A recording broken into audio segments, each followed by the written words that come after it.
से बनी झीलें पहाड़ों से बर्फ, पत्थर आदि भूमि पर गिरने से धरातल पर विशाल गड्ढे बन जाते हैं। इनमें जल भरने से जो झीलें बनती हैं उन्हें भूगर्भिक झीलें बोलते हैं। जैसे क्या होता है, बहुत ज्यादा पानी होने से जो गड्ढे होते हैं उनमें पानी भर जाता है और रुका हुआ पानी झीलों में तब्दील हो जाता है। जैसे कश्मीर की वूलर और कुमायूं झील भी इसी का एक बहुत अच्छा उदाहरण है।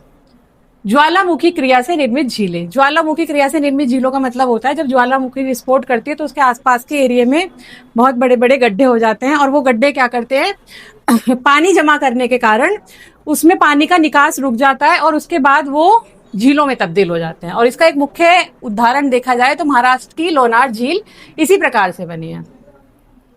फिर है बहुत ही मुख्य झील हिमानी निर्मित झीलें।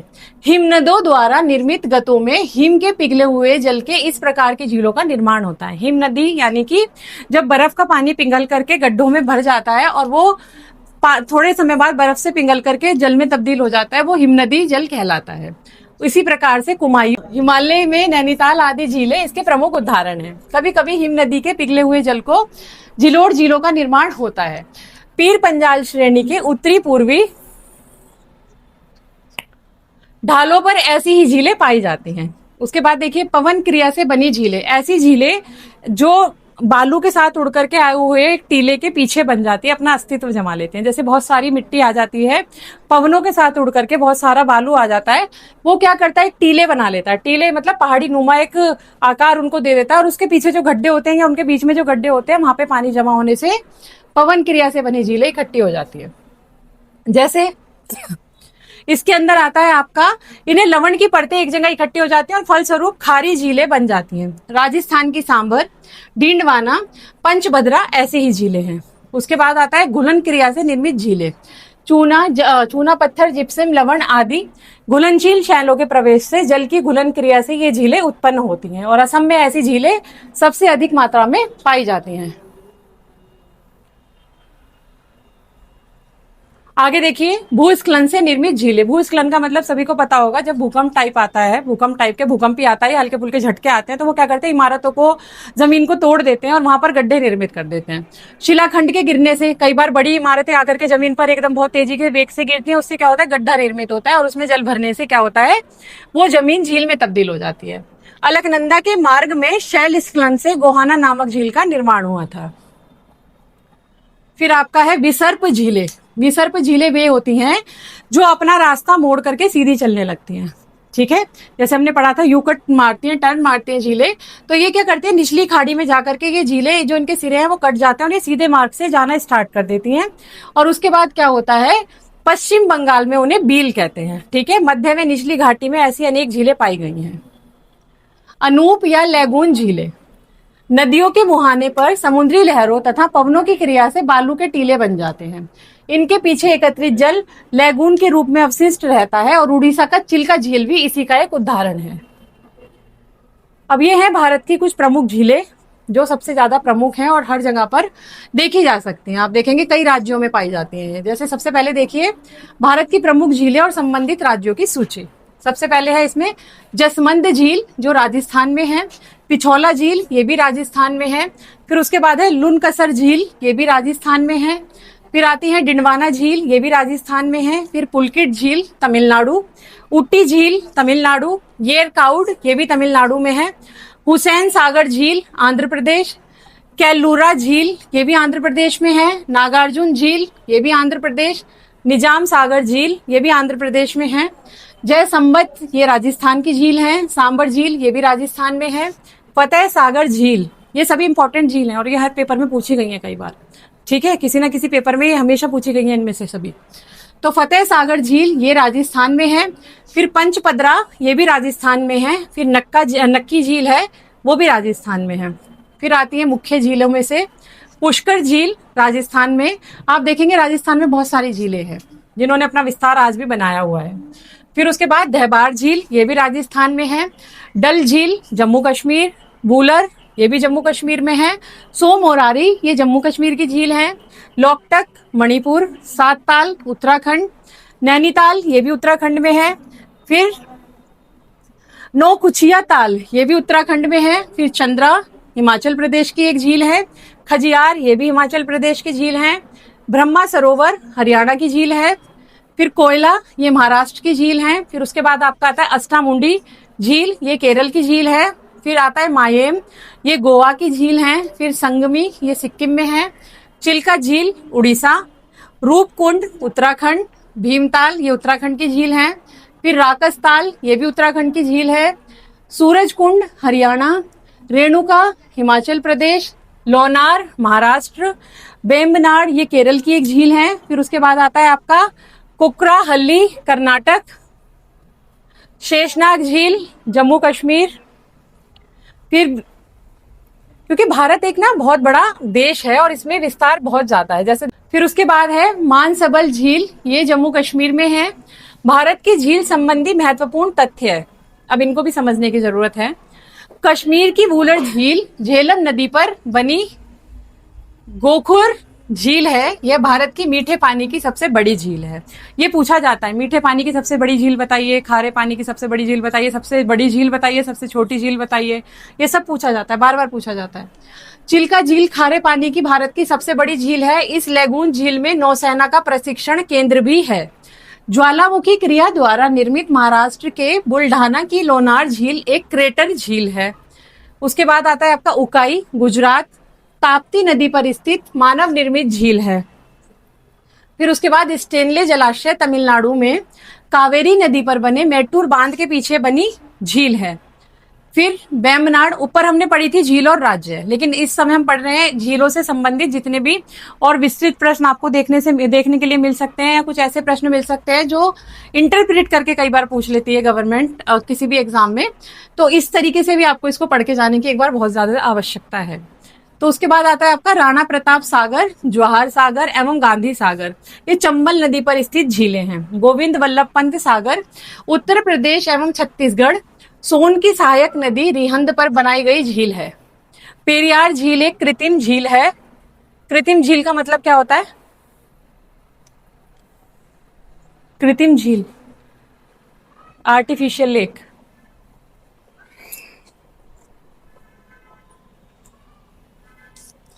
बता देना जिसे पता हो कमेंट में। पेरियार झील एक कृत्रिम झील है। उसके बाद देखिए लोकटक झील मणिपुर, मीठे पानी की पूर्वोत्तर भारत की सबसे बड़ी झील है। इस झील में किबुल लामजॉय नामक तैरता हुआ राष्ट्रीय पार्क है। मोस्ट इंपॉर्टेंट प्रश्न है, बार बार पूछे गए प्रश्न है, इनको कुछ भी स्किप करने की जल्दबाजी ना दिखाएं, बहुत ज्यादा स्किप करने की गलती ना करें, हर एक इंपॉर्टेंट प्रश्न है और बार बार पूछे गए प्रश्न है ये। राष्ट्रीय झील संरक्षण परियोजना का आरंभ केंद्रीय वन एवं पर्यावरण मंत्रालय द्वारा जून 2001 में किया गया है। भारत की सबसे बड़ी कृत्रिम झील गोविंद सागर झील है। यह पंजाब के रोपड़ जिले में सतलज नदी पर स्थित भाखड़ा नागल परियोजना के तहत बने बांध से निर्मित हुआ है। भारत की सबसे बड़ी कृत्रिम झील कौन सी है? गोविंद सागर झील है। यह पंजाब के रोपड़ जिले में है। कहां पर? पंजाब के रोपड़ जिले में सतलज नदी पर स्थित भाखड़ा नागल परियोजना के तहत बने बांध से निर्मित हुई है। ठीक है, जब बांध बना रहे थे तो उसी के पास ये झील निर्मित हो गई थी। सांबर एवं डीलवाना लार मरुस्थल के पूर्वी सिरे पर खारे पानी की झीलें हैं। सांबर झील, बोल्सन एवं डिडवाना झील प्लाया का उदाहरण है। ठीक है, किसका उदाहरण है? प्लाया का। प्लाया अगर आप लोग जानते हैं तो मुझे जरूर बताएं कमेंट सेक्शन में, नहीं तो नेक्स्ट वीडियो में इसको क्लियर कर दिया जाएगा। प्लाया किसे कहते हैं?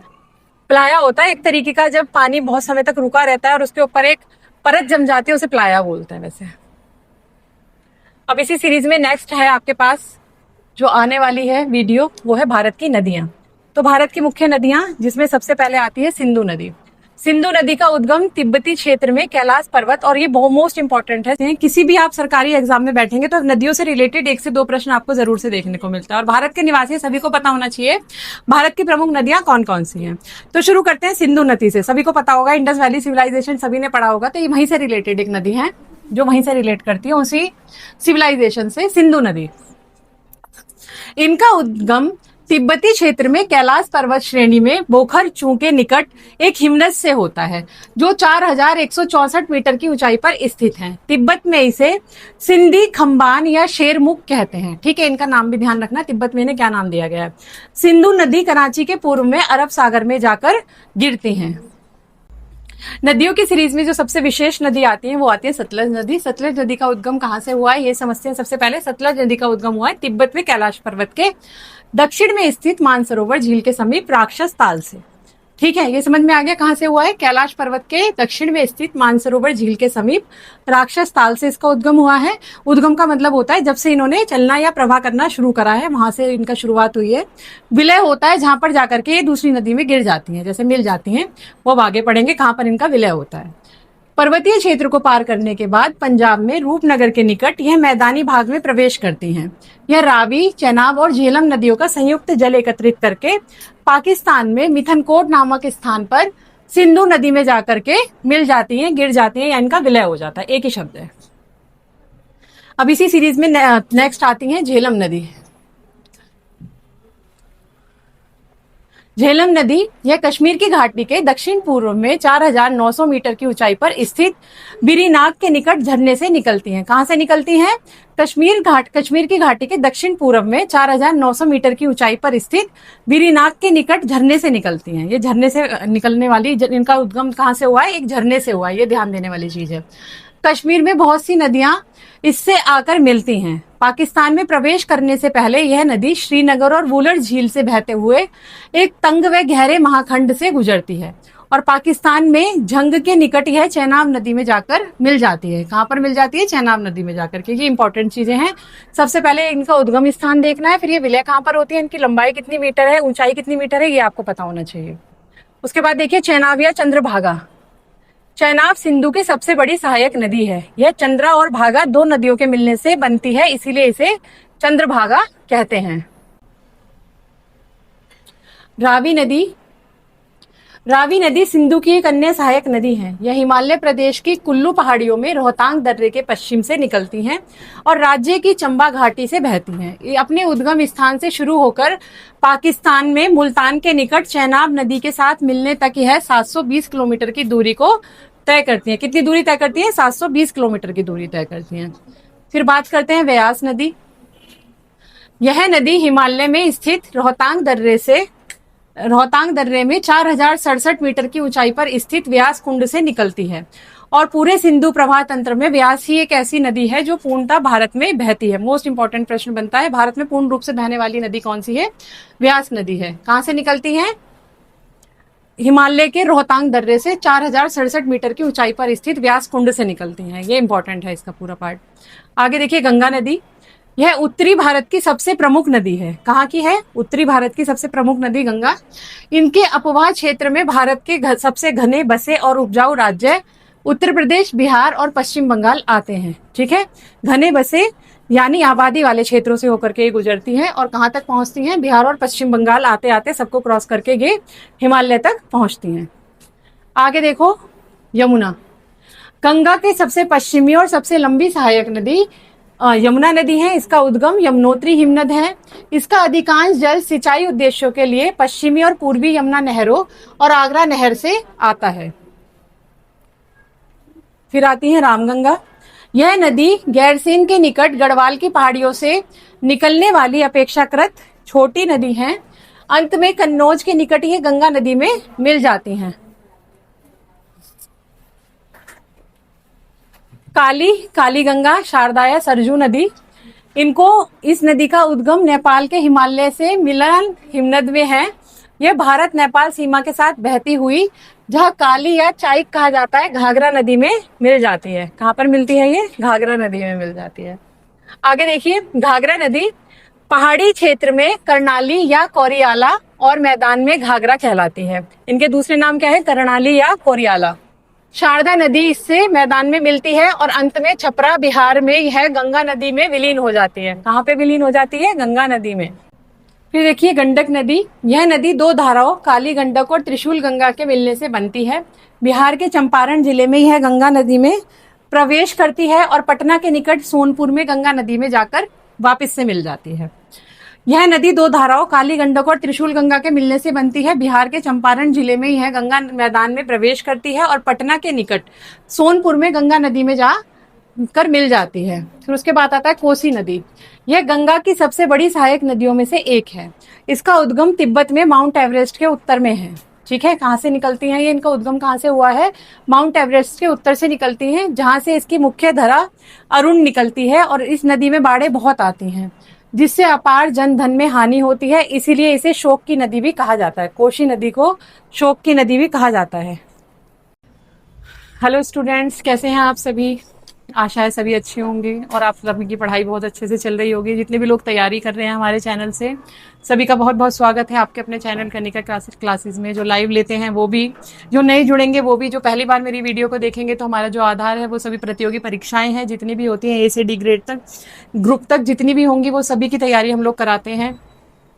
और सारी डिटेल वीडियो आपको मिलेंगी हर एक सब्जेक्ट की, A to Z जितने भी सब्जेक्ट पूछे जाते हैं, चाहे वो आपका जीके हो, जीएस हो, चाहे सीटेट की तैयारी हो, सभी आपको एक ही चैनल पे मिल जाएगी। और साथ ही साथ आप करंट अफेयर के लिए भी अलग से एक और चैनल हम साथ में लिंक देंगे, उसको आप लोग जाकर के ज्वाइन कर सकते हैं, उसको फॉलो कर सकते हैं। वहां से आपको 1 ईयर 2 ईयर के पूरे करंट अफेयर मिल जाएंगे, डेट वाइज, साथ के साथ मंथ वाइज। चलिए, तो जैसा कि आज का वीडियो आप देख पा रहे होंगे टाइटल में कि भारत भौगोलिक स्थिति और विस्तार, तो आज का जो हमारा टाइटल है वैसे ही हमारी वीडियो रहने वाली है। आज की वीडियो में हम टोटल डिस्क्राइब करेंगे भारत को पूर्ण रूप से, भारत का विस्तार, भारत की भौगोलिक स्थिति, और साथ के साथ जैसे जैसे भारत के अंदर चीजें पाई जाती हैं सभी को एक ही वीडियो के अंदर हम देखने वाले हैं। यानी देखा जाए तो ये एक वीडियो आपका पूरा टॉपिक कवर कर देगी, भारत से रिलेटेड जितना भी होगा। हाँ जी, तो जिस तरीके से आप देख पा रहे हैं, जो आज का हमारा टाइटल दिखाई दे रहा है, भारत भौगोलिक स्थिति और उसका विस्तार, ठीक है। तो ज्योग्राफी की क्लास रहने वाली है, साथ के साथ ही हम देखेंगे इसके अंदर टोटल ज्योग्राफी के अंदर जितनी चीजें पाई जाती हैं भारत का विस्तार में। यानी हम आज की जो वीडियो, अगर हम ये कहें भारत के भूगोल को आपको पूर्ण रूप से समझाती है, तो कुछ गलत नहीं होगा इसमें। तो जैसा कि आप देख पा रहे हैं, भारत, सबसे पहले भारत की भौगोलिक स्थिति और विस्तार। तो भौगोलिक स्थिति की बात करें तो भारत की जो भौगोलिक स्थिति है, भारत का मुख्य भूभाग 8 डिग्री 4 से लेकर 37 डिग्री 6 उत्तर अक्षांश के बीच है, और 68 डिग्री 7 पूर्व देशांतर से 97 डिग्री 25 पूर्व देशांतर के मध्य फैला है। भारत का कुल भौगोलिक क्षेत्रफल 32,87,263 वर्ग किलोमीटर है। कर्क रेखा इस देश को 2 समान भागों में बांट देती है, जैसे कि उत्तर और दक्षिण के भाग को कौन बांटता है? कर्क रेखा बांटती है। उसके बाद देखिए, 2004 के पूर्व इसका सबसे दक्षिणी छोर इंदिरा पॉइंट के नाम से जाना जाता था। यह 2004 की सुनामी लहरों में जलमग्न हो गया। देश का अक्षांशीय और देशांतरीय विस्तार लगभग कितना है? 30 डिग्री है।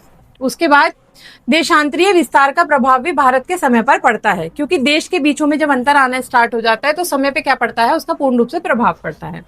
समय की दृष्टि से 1 डिग्री की दूरी पर 4 मिनट का अंतर आता है, और 15 की दूरी पर 60 मिनट यानी 1 घंटे का अंतर आता है। आगे देखेंगे इसी के अंदर भौगोलिक स्थिति और विस्तार। भारत की मुख्य भूमि 8 डिग्री 4 से लेकर 37 डिग्री 6 उत्तर अक्षांश के बीच है, ठीक है। और ये कई बार पूछा भी गया है प्रश्नों में, अगर आप देखेंगे इसको, तो भारत की जो भूमि है वो कौन से अक्षांश के मध्य है और कितने डिग्री पर घूमी हुई है। तो भारत की मुख्य भूमि 8 डिग्री 4 से लेकर 37 डिग्री 6 उत्तर अक्षांश के बीच है। भारत का देशांतरीय विस्तार 68 डिग्री 7 पूर्व देशांतर से 97 डिग्री 25 पूर्व देशांतर के मध्य में फैला हुआ है।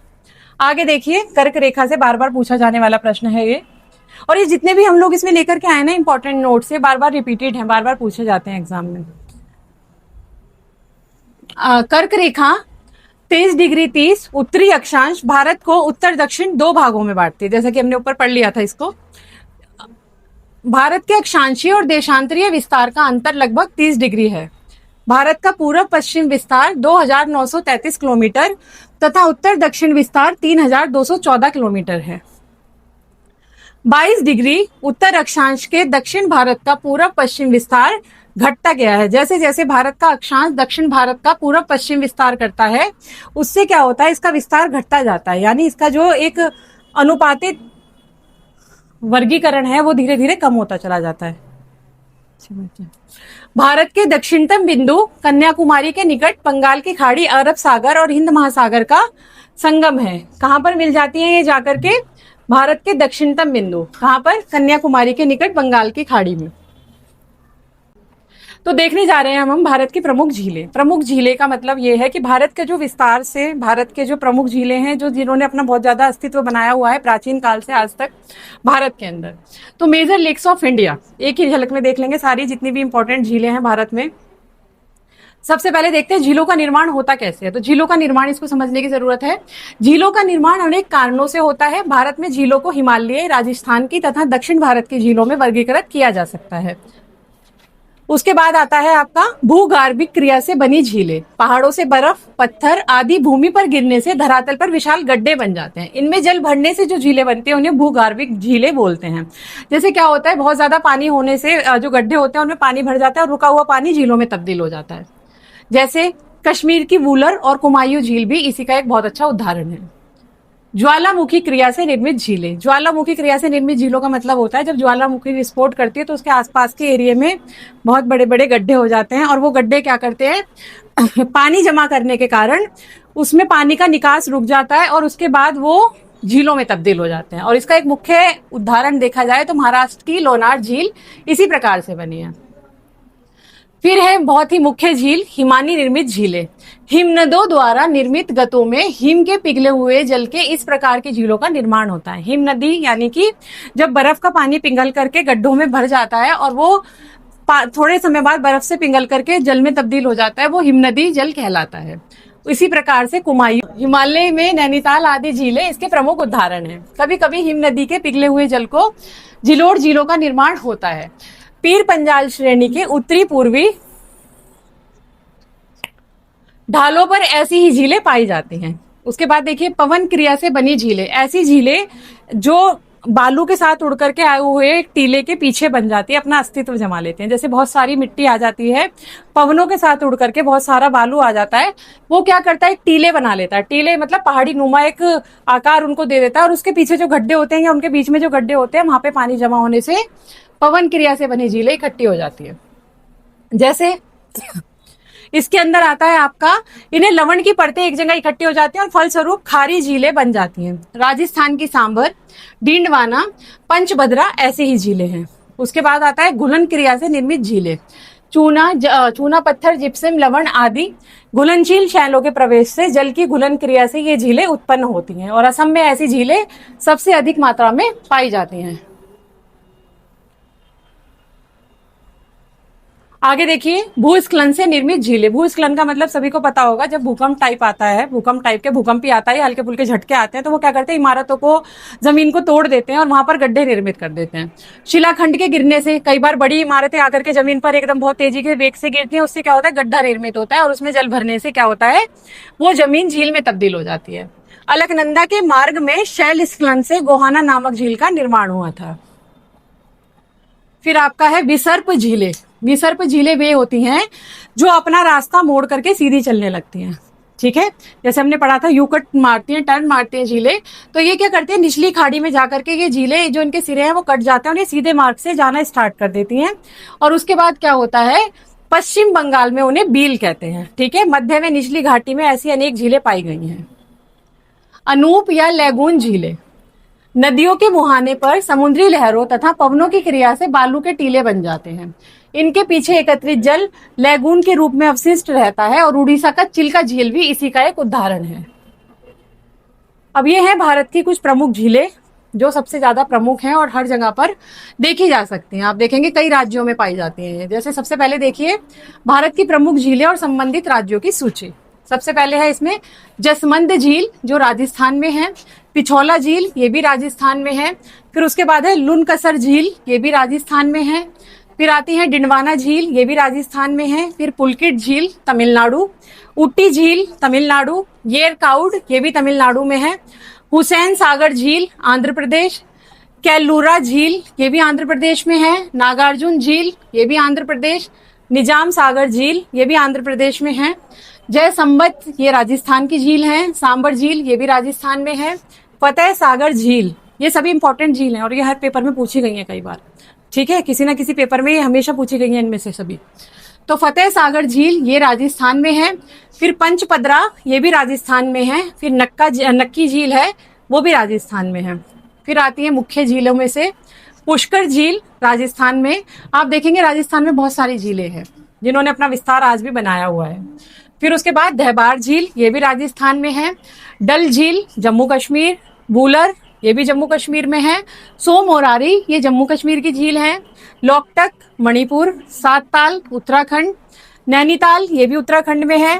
फिर नौकुचिया ताल ये भी उत्तराखंड में है। फिर चंद्रा हिमाचल प्रदेश की एक झील है। खजियार ये भी हिमाचल प्रदेश की झील है। ब्रह्मा सरोवर हरियाणा की झील है। फिर कोयला, ये महाराष्ट्र की झील है। फिर उसके बाद आपका आता है अस्टामुंडी झील, ये केरल की झील है। फिर आता है मायेम, ये गोवा की झील है। फिर संगमी, ये सिक्किम में है। चिल्का झील उड़ीसा। रूपकुंड उत्तराखंड। भीमताल, ये उत्तराखंड की झील है। फिर राकसताल, ये भी उत्तराखंड की झील है। सूरजकुंड हरियाणा। रेणुका हिमाचल प्रदेश। लोनार महाराष्ट्र।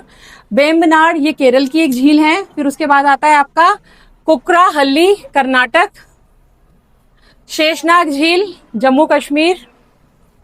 फिर क्योंकि भारत एक ना बहुत बड़ा देश है और इसमें विस्तार बहुत ज्यादा है, जैसे फिर उसके बाद है मानसबल झील, ये जम्मू कश्मीर में है।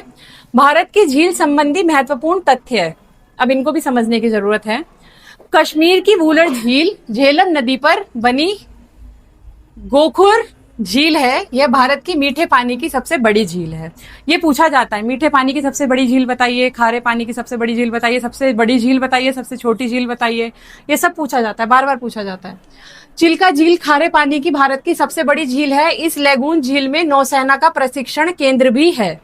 ज्वालामुखी क्रिया द्वारा निर्मित महाराष्ट्र के बुल्ढाना की लोनार झील एक क्रेटर झील है।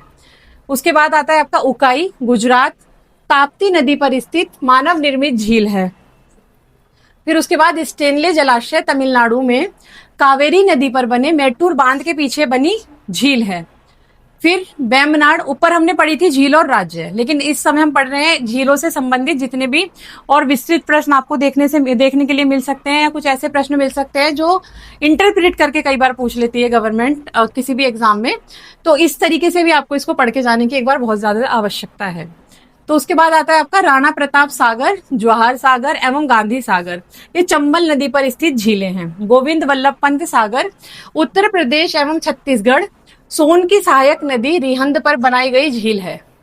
पेरियार झील एक कृत्रिम झील है। कृत्रिम झील का मतलब क्या होता है? कृत्रिम झील, आर्टिफिशियल लेक।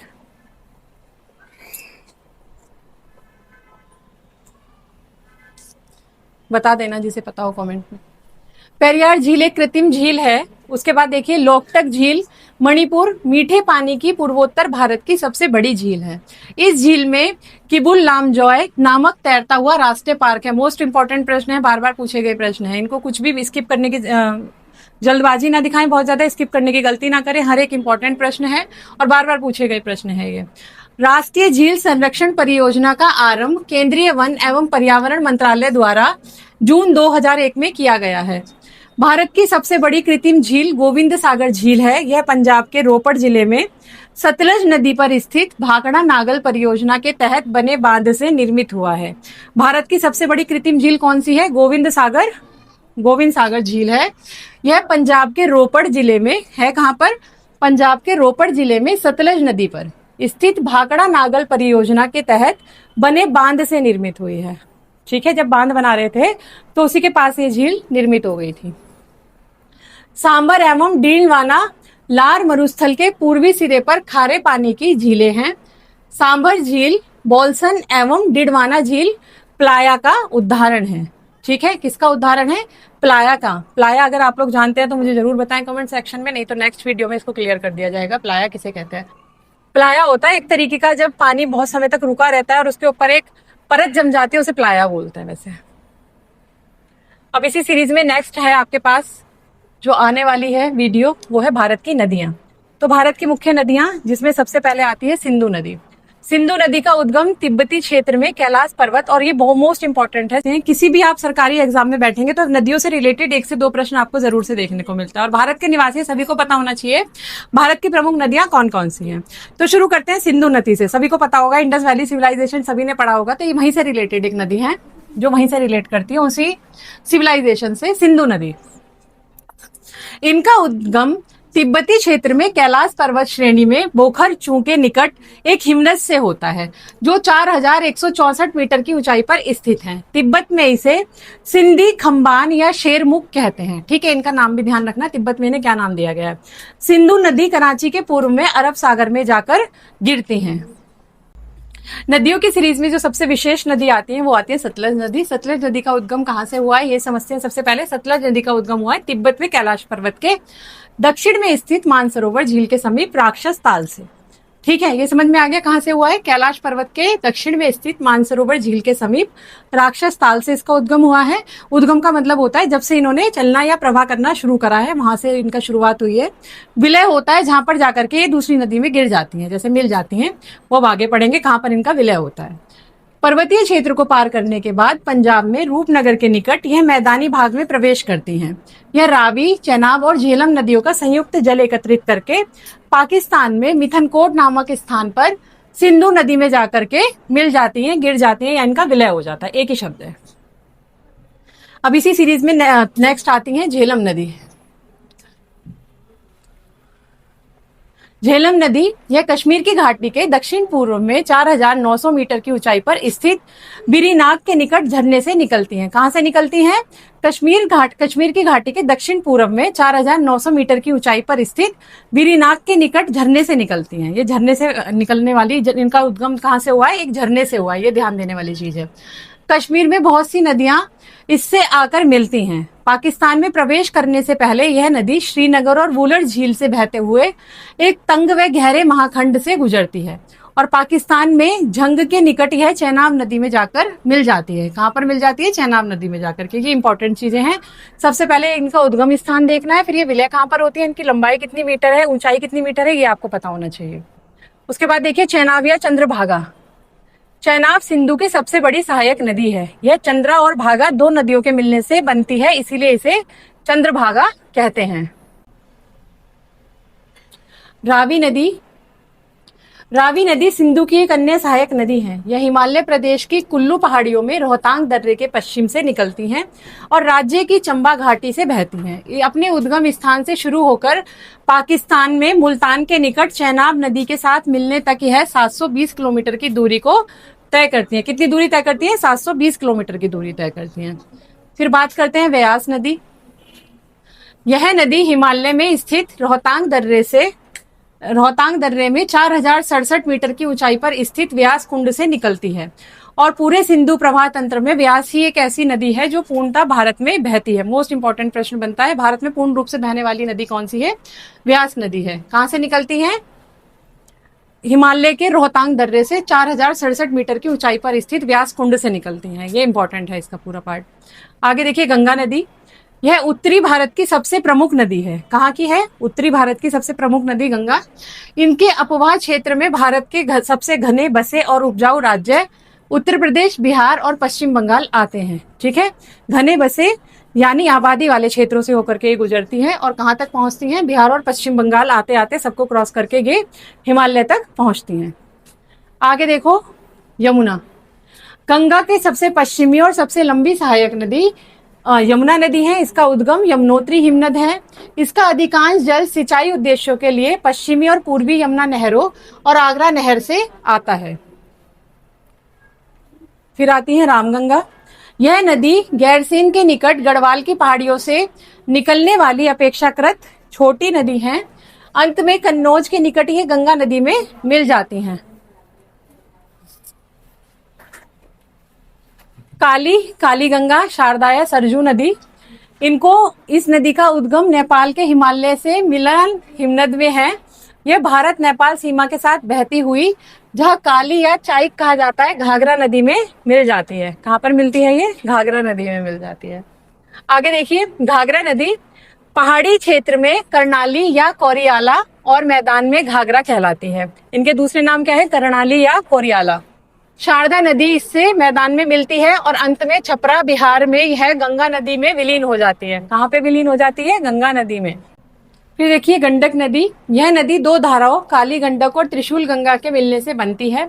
बिहार के चंपारण जिले में यह गंगा नदी में प्रवेश करती है और पटना के निकट सोनपुर में गंगा नदी में जाकर वापस से मिल जाती है। यह नदी दो धाराओं काली गंडक और त्रिशूल गंगा के मिलने से बनती है। बिहार के चंपारण जिले में यह गंगा मैदान में प्रवेश करती है और पटना के निकट सोनपुर में गंगा नदी में जाकर मिल जाती है। फिर उसके बाद आता है कोसी नदी। यह गंगा की सबसे बड़ी सहायक नदियों में से एक है। इसका उद्गम तिब्बत में माउंट एवरेस्ट के उत्तर में है। ठीक है, कहाँ से निकलती हैं ये, इनका उद्गम कहाँ से हुआ है, माउंट एवरेस्ट के उत्तर से निकलती हैं, जहाँ से इसकी मुख्य धारा अरुण निकलती है, और इस नदी में बाढ़ें बहुत आती हैं, जिससे अपार जन धन में हानि होती है, इसीलिए इसे शोक की नदी भी कहा जाता है। कोशी नदी को शोक की नदी भी कहा जाता है। हेलो स्टूडेंट्स, कैसे हैं आप सभी? आशा है सभी अच्छे होंगे और आप सभी की पढ़ाई बहुत अच्छे से चल रही होगी। जितने भी लोग तैयारी कर रहे हैं हमारे चैनल से, सभी का बहुत बहुत स्वागत है आपके अपने चैनल कनिका क्लासेस में। जो लाइव लेते हैं वो भी, जो नए जुड़ेंगे वो भी, जो पहली बार मेरी वीडियो को देखेंगे, तो हमारा जो आधार है वो सभी प्रतियोगी परीक्षाएं हैं, जितनी भी होती हैं A से D ग्रेड तक, ग्रुप तक जितनी भी होंगी, वो सभी की तैयारी हम लोग कराते हैं। और सारी डिटेल वीडियो आपको मिलेंगी हर एक सब्जेक्ट की, A to Z जितने भी सब्जेक्ट पूछे जाते हैं, चाहे वो आपका जीके हो, जीएस हो, चाहे सीटेट की तैयारी हो, सभी आपको एक ही चैनल पे मिल जाएगी। और साथ ही साथ आप करंट अफेयर के लिए भी अलग से एक और चैनल हम साथ में लिंक देंगे, उसको आप लोग जाकर के ज्वाइन कर सकते हैं, उसको फॉलो कर सकते हैं। वहां से आपको 1 ईयर 2 ईयर के पूरे करंट अफेयर मिल जाएंगे, डेट वाइज, साथ के साथ मंथ वाइज। चलिए, तो जैसा कि आज का वीडियो आप देख पा रहे होंगे टाइटल में कि भारत भौगोलिक स्थिति और विस्तार, तो आज का जो हमारा टाइटल है वैसे ही हमारी वीडियो रहने वाली है। आज की वीडियो में हम टोटल डिस्क्राइब करेंगे भारत को पूर्ण रूप से, भारत का विस्तार, भारत की भौगोलिक स्थिति, और साथ के साथ जैसे जैसे भारत के अंदर चीजें पाई जाती हैं सभी को एक ही वीडियो के अंदर हम देखने वाले हैं। यानी देखा जाए तो ये एक वीडियो आपका पूरा टॉपिक कवर कर देगी, भारत से रिलेटेड जितना भी होगा। हाँ जी, तो जिस तरीके से आप देख पा रहे हैं, जो आज का हमारा टाइटल दिखाई दे रहा है, भारत भौगोलिक स्थिति और उसका विस्तार, ठीक है। तो ज्योग्राफी की क्लास रहने वाली है, साथ के साथ ही हम देखेंगे इसके अंदर टोटल ज्योग्राफी के अंदर जितनी चीजें पाई जाती हैं भारत का विस्तार में। यानी हम आज की जो वीडियो, अगर हम ये कहें भारत के भूगोल को आपको पूर्ण रूप से समझाती है, तो कुछ गलत नहीं होगा इसमें। तो जैसा कि आप देख पा रहे हैं, भारत, सबसे पहले भारत की भौगोलिक स्थिति और विस्तार। तो भौगोलिक स्थिति की बात करें तो भारत की जो भौगोलिक स्थिति है, भारत का मुख्य भूभाग 8 डिग्री 4 से लेकर 37 डिग्री 6 उत्तर अक्षांश के बीच है, और 68 डिग्री 7 पूर्व देशांतर से 97 डिग्री 25 पूर्व देशांतर के मध्य फैला है। भारत का कुल भौगोलिक क्षेत्रफल 32,87,263 वर्ग किलोमीटर है। कर्क रेखा इस देश को 2 समान भागों में बांट देती है, जैसे कि उत्तर और दक्षिण के भाग को कौन बांटता है? कर्क रेखा बांटती है। उसके बाद देखिए, 2004 के पूर्व इसका सबसे दक्षिणी छोर इंदिरा पॉइंट के नाम से जाना जाता था। यह 2004 की सुनामी लहरों में जलमग्न हो गया। देश का अक्षांशीय और देशांतरीय विस्तार लगभग कितना है? 30 डिग्री है। उसके बाद देशांतरीय विस्तार का प्रभाव भी भारत के समय पर पड़ता है, क्योंकि देश के बीचों में जब अंतर आना स्टार्ट हो जाता है तो समय पे क्या पड़ता है? उसका पूर्ण रूप से प्रभाव पड़ता है। समय की दृष्टि से 1 डिग्री की दूरी पर 4 मिनट का अंतर आता है, और 15 की दूरी पर 60 मिनट यानी 1 घंटे का अंतर आता है। आगे देखेंगे इसी के अंदर भौगोलिक स्थिति और विस्तार। भारत की मुख्य भूमि 8 डिग्री 4 से लेकर 37 डिग्री 6 उत्तर अक्षांश के बीच है, ठीक है। और ये कई बार पूछा भी गया है प्रश्नों में, अगर आप देखेंगे इसको, तो भारत की जो भूमि है वो कौन से अक्षांश के मध्य है और कितने डिग्री पर घूमी हुई है। तो भारत की मुख्य भूमि 8 डिग्री 4 से लेकर 37 डिग्री 6 उत्तर अक्षांश के बीच है। भारत का देशांतरीय विस्तार 68 डिग्री 7 पूर्व देशांतर से 97 डिग्री 25 पूर्व देशांतर के मध्य में फैला हुआ है। आगे देखिए, कर्क रेखा से बार बार पूछा जाने वाला प्रश्न है ये, और ये जितने भी हम लोग इसमें लेकर के आए ना इंपॉर्टेंट नोट से, बार बार रिपीटेड है, बार बार पूछे जाते हैं एग्जाम में। कर्क रेखा 23 डिग्री 30 उत्तरी अक्षांश भारत को उत्तर दक्षिण 2 भागों में बांटती है, जैसा कि हमने ऊपर पढ़ लिया था इसको। भारत के अक्षांशीय और देशांतरीय विस्तार का अंतर लगभग 30 डिग्री है। भारत का पूर्व पश्चिम विस्तार 2,933 किलोमीटर तथा उत्तर दक्षिण विस्तार 3,214 किलोमीटर है। 22 डिग्री उत्तर अक्षांश के दक्षिण भारत का पूर्व पश्चिम विस्तार घटता गया है। जैसे जैसे भारत का अक्षांश दक्षिण भारत का पूर्व पश्चिम विस्तार करता है, उससे क्या होता है? इसका विस्तार घटता जाता है, यानी इसका जो एक अनुपातिक वर्गीकरण है वो धीरे धीरे कम होता चला जाता है। भारत के दक्षिणतम बिंदु कन्याकुमारी के निकट बंगाल की खाड़ी, अरब सागर और हिंद महासागर का संगम है। कहां पर मिल जाती है ये जाकर के? भारत के दक्षिणतम बिंदु कहां पर? कन्याकुमारी के निकट बंगाल की खाड़ी में। तो देखने जा रहे हैं हम भारत की प्रमुख झीलें। प्रमुख झीलें का मतलब ये है कि भारत के जो विस्तार से भारत के जो प्रमुख झीलें हैं, जो जिन्होंने अपना बहुत ज्यादा अस्तित्व बनाया हुआ है प्राचीन काल से आज तक भारत के अंदर। तो मेजर लेक्स ऑफ इंडिया एक ही झलक में देख लेंगे, सारी जितनी भी इंपॉर्टेंट झीलें हैं भारत में। सबसे पहले देखते हैं झीलों का निर्माण होता कैसे है। तो झीलों का निर्माण, इसको समझने की जरूरत है। झीलों का निर्माण अनेक कारणों से होता है। भारत में झीलों को हिमालय, राजस्थान की तथा दक्षिण भारत की झीलों में वर्गीकृत किया जा सकता है। उसके बाद आता है आपका भूगार्भिक क्रिया से बनी झीलें। पहाड़ों से बर्फ, पत्थर आदि भूमि पर गिरने से धरातल पर विशाल गड्ढे बन जाते हैं। इनमें जल भरने से जो झीलें बनती हैं उन्हें भूगार्भिक झीलें बोलते हैं। जैसे क्या होता है, बहुत ज्यादा पानी होने से जो गड्ढे होते हैं उनमें पानी भर जाता है और रुका हुआ पानी झीलों में तब्दील हो जाता है। जैसे कश्मीर की वूलर और कुमायूं झील भी इसी का एक बहुत अच्छा उदाहरण है। ज्वालामुखी क्रिया से निर्मित झीलें। ज्वालामुखी क्रिया से निर्मित झीलों का मतलब होता है जब ज्वालामुखी विस्फोट करती है तो उसके आसपास के एरिया में बहुत बड़े बड़े गड्ढे हो जाते हैं और वो गड्ढे क्या करते हैं पानी जमा करने के कारण उसमें पानी का निकास रुक जाता है और उसके बाद वो झीलों में तब्दील हो जाते हैं। और इसका एक मुख्य उदाहरण देखा जाए तो महाराष्ट्र की लोनार झील इसी प्रकार से बनी है। फिर है बहुत ही मुख्य झील, हिमानी निर्मित झीलें। हिमनदों द्वारा निर्मित गतों में हिम के पिघले हुए जल के इस प्रकार की झीलों का निर्माण होता है। हिम नदी यानी कि जब बर्फ का पानी पिघल करके गड्ढों में भर जाता है और वो थोड़े समय बाद बर्फ से पिघल करके जल में तब्दील हो जाता है, वो हिमनदी जल कहलाता है। इसी प्रकार से कुमायूं, हिमालय में नैनीताल आदि झीलें इसके प्रमुख उदाहरण हैं। कभी कभी हिम नदी के पिघले हुए जल को जिलोड़ झीलों का निर्माण होता है। पीर पंजाल श्रेणी के उत्तरी पूर्वी ढालों पर ऐसी ही झीलें पाई जाती हैं। उसके बाद देखिए पवन क्रिया से बनी झीलें। ऐसी झीलें जो बालू के साथ उड़ करके आए हुए एक टीले के पीछे बन जाती है, अपना अस्तित्व जमा लेते हैं। जैसे बहुत सारी मिट्टी आ जाती है, पवनों के साथ उड़ करके बहुत सारा बालू आ जाता है, वो क्या करता है एक टीले बना लेता है। टीले मतलब पहाड़ी नुमा एक आकार उनको दे देता है और उसके पीछे जो गड्ढे होते हैं या उनके बीच में जो गड्ढे होते हैं वहां पे पानी जमा होने से पवन क्रिया से बनी झीलें इकट्ठी हो जाती है। जैसे इसके अंदर आता है आपका, इन्हें लवण की परतें एक जगह इकट्ठी हो जाती हैं और फलस्वरूप खारी झीलें बन जाती हैं। राजस्थान की सांबर, डींडवाना, पंचभद्रा ऐसी ही झीलें हैं। उसके बाद आता है घुलन क्रिया से निर्मित झीलें। चूना पत्थर, जिप्सम, लवण आदि घुलनशील शैलों के प्रवेश से जल की घुलन क्रिया से ये झीलें उत्पन्न होती हैं और असम में ऐसी झीलें सबसे अधिक मात्रा में पाई जाती हैं।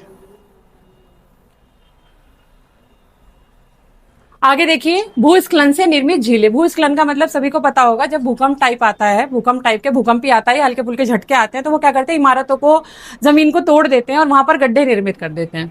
शिलाखंड के गिरने से कई बार बड़ी इमारतें आकर के जमीन पर एकदम बहुत तेजी के वेग से गिरती हैं, उससे क्या होता है गड्ढा निर्मित होता है और उसमें जल भरने से क्या होता है वो जमीन झील में तब्दील हो जाती है। अलकनंदा के मार्ग में शैल स्खलन से गोहाना नामक झील का निर्माण हुआ था। फिर आपका है विसर्प झीलें। विसर्प झीलें वे होती हैं जो अपना रास्ता मोड़ करके सीधी चलने लगती हैं।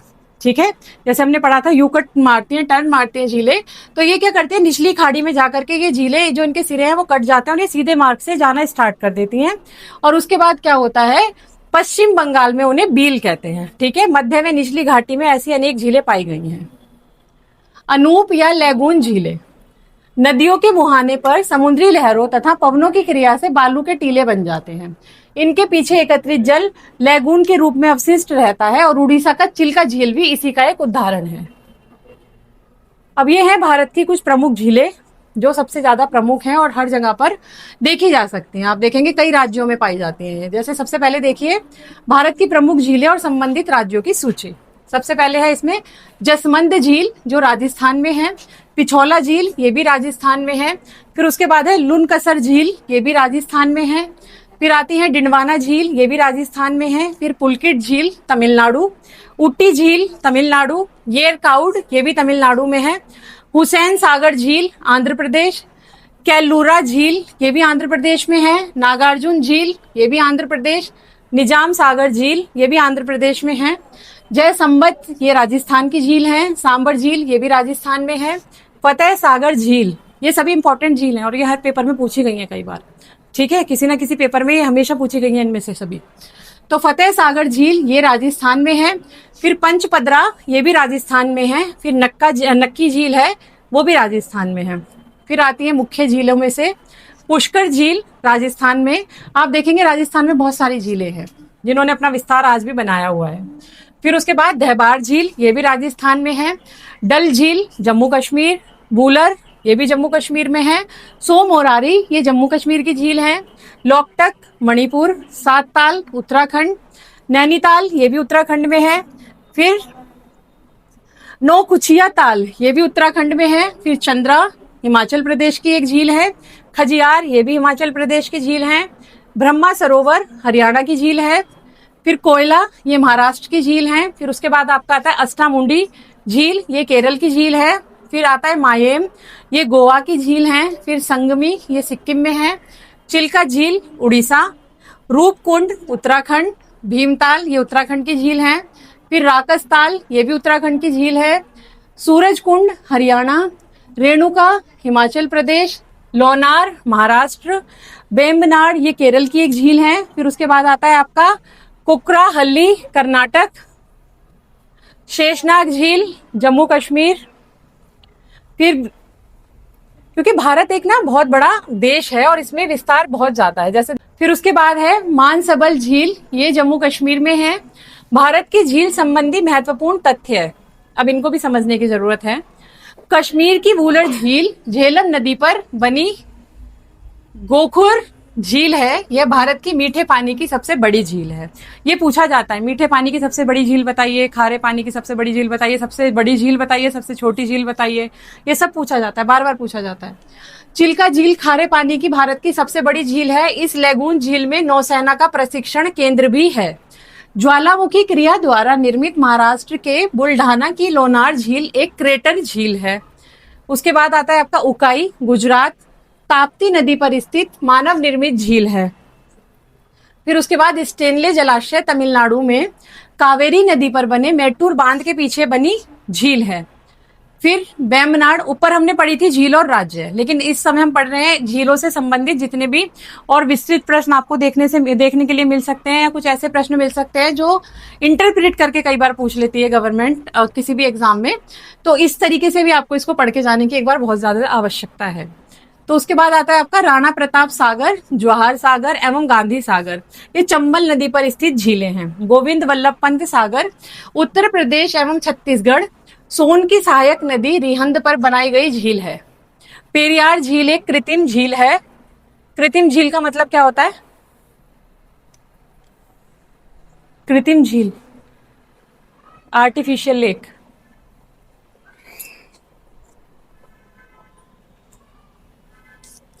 बता देना जिसे पता हो कमेंट में। पेरियार झील एक कृत्रिम झील है। उसके बाद देखिए लोकटक झील, मणिपुर, मीठे पानी की पूर्वोत्तर भारत की सबसे बड़ी झील है।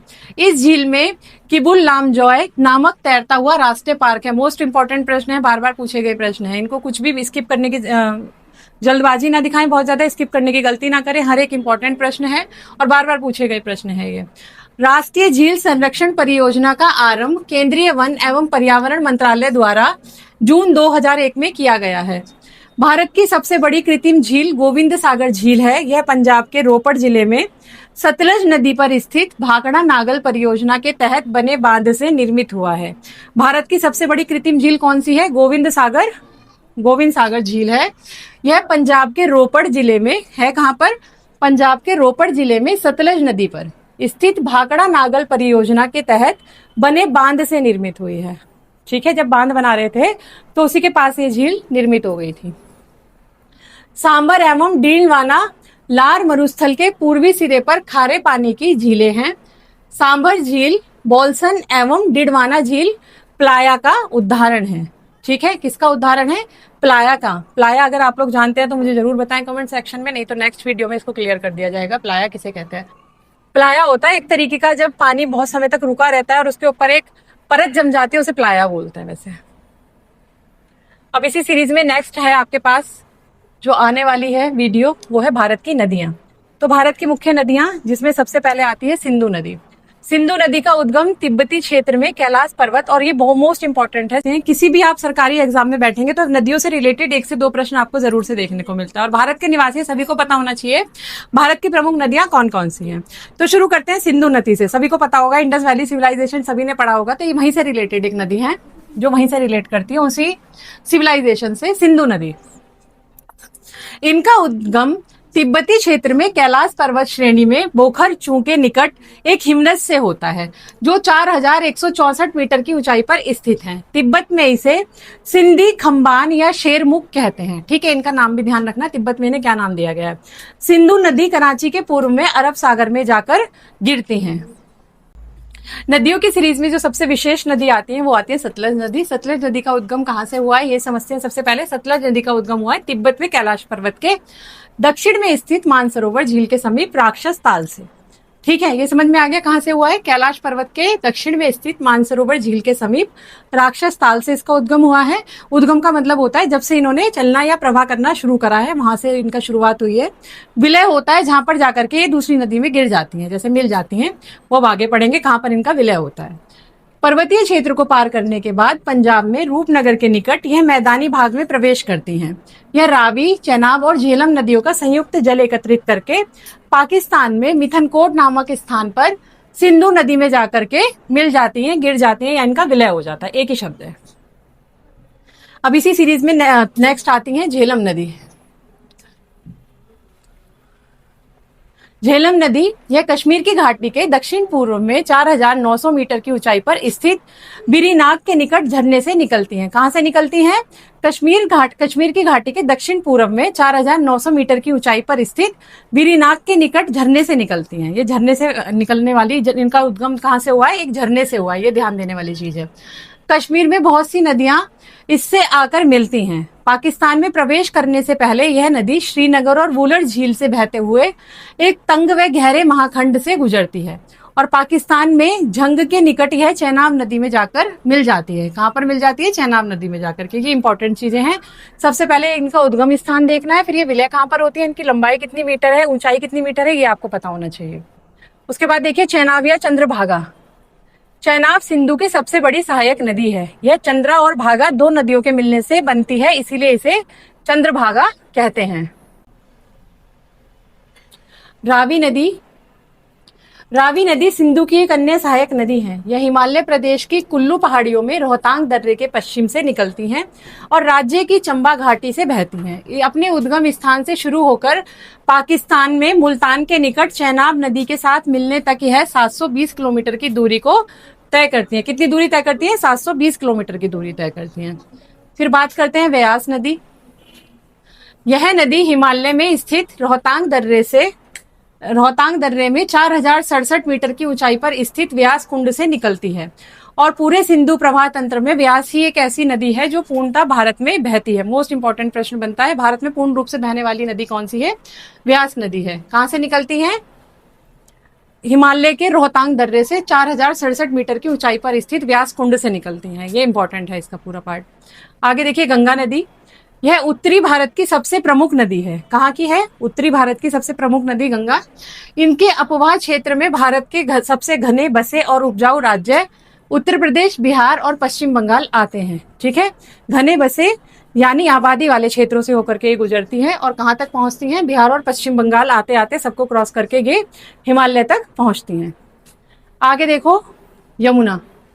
गंगा के सबसे पश्चिमी और सबसे लंबी सहायक नदी यमुना नदी है। इसका उद्गम यमुनोत्री हिमनद है। इसका अधिकांश जल सिंचाई उद्देश्यों के लिए पश्चिमी और पूर्वी यमुना नहरों और आगरा नहर से आता है। फिर आती है रामगंगा।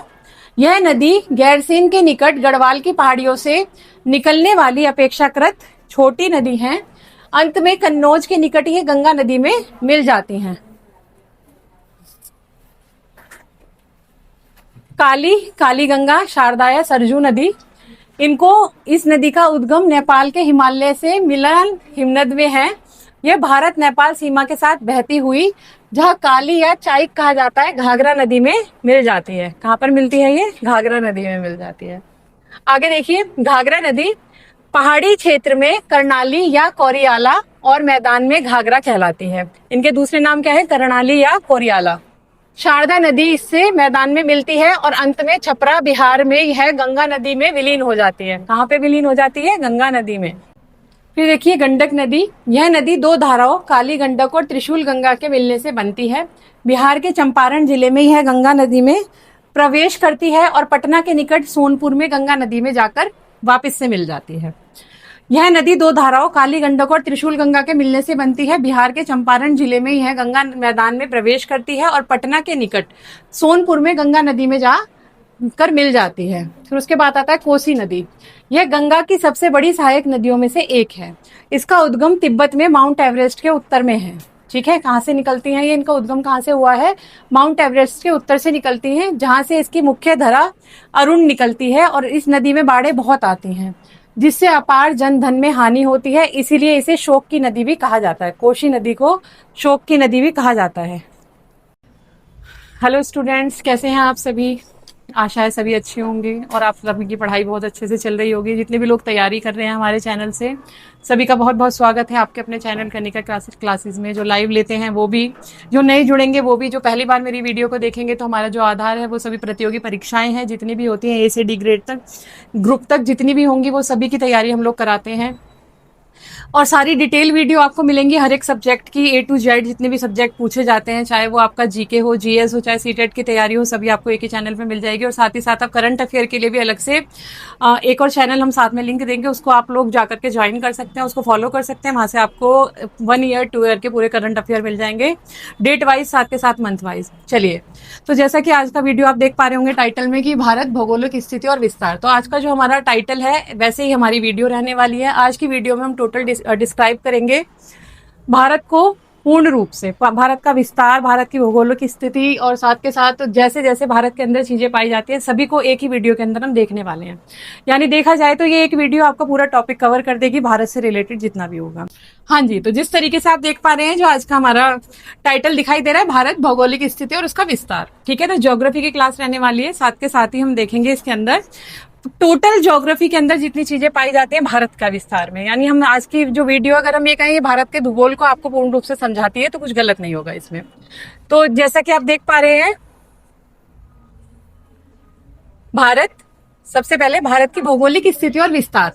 तो भौगोलिक स्थिति की बात करें तो भारत की जो भौगोलिक स्थिति है, भारत का मुख्य भूभाग 8 डिग्री 4 से लेकर 37 डिग्री 6 उत्तर अक्षांश के बीच है, और 68 डिग्री 7 पूर्व देशांतर से 97 डिग्री 25 पूर्व देशांतर के मध्य फैला है। भारत का कुल भौगोलिक क्षेत्रफल 32,87,263 वर्ग किलोमीटर है। कर्क रेखा इस देश को 2 समान भागों में बांट देती है। जैसे कि उत्तर और दक्षिण के भाग को कौन बांटता है? कर्क रेखा बांटती है। उसके बाद देखिए, 2004 के पूर्व इसका सबसे दक्षिणी छोर इंदिरा पॉइंट के नाम से जाना जाता था।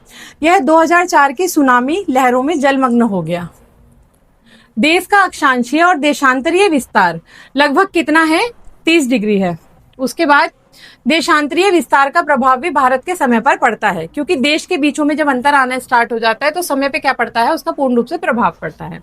समय की दृष्टि से 1 डिग्री की दूरी पर 4 मिनट का अंतर आता है, और 15 की दूरी पर 60 मिनट यानी 1 घंटे का अंतर आता है। आगे देखेंगे इसी के अंदर भौगोलिक स्थिति और विस्तार। भारत की मुख्य भूमि 8 डिग्री 4 से लेकर 37 डिग्री 6 उत्तर अक्षांश के बीच है। ठीक है, और ये कई बार पूछा भी गया है प्रश्नों में, अगर आप देखेंगे इसको, तो भारत की जो भूमि है वो कौन से अक्षांश के मध्य है और कितने डिग्री पर घूमी हुई है। तो भारत की मुख्य भूमि 8 डिग्री 4 से लेकर 37 डिग्री 6 उत्तर अक्षांश के बीच है।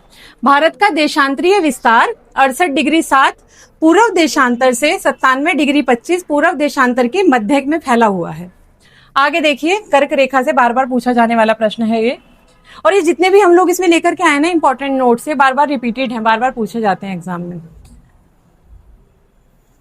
कर्क रेखा 23 डिग्री 30 उत्तरी अक्षांश भारत को उत्तर दक्षिण 2 भागों में बांटती है, जैसा कि हमने ऊपर पढ़ लिया था इसको। भारत के अक्षांशीय और देशांतरीय विस्तार का अंतर लगभग 30 डिग्री है।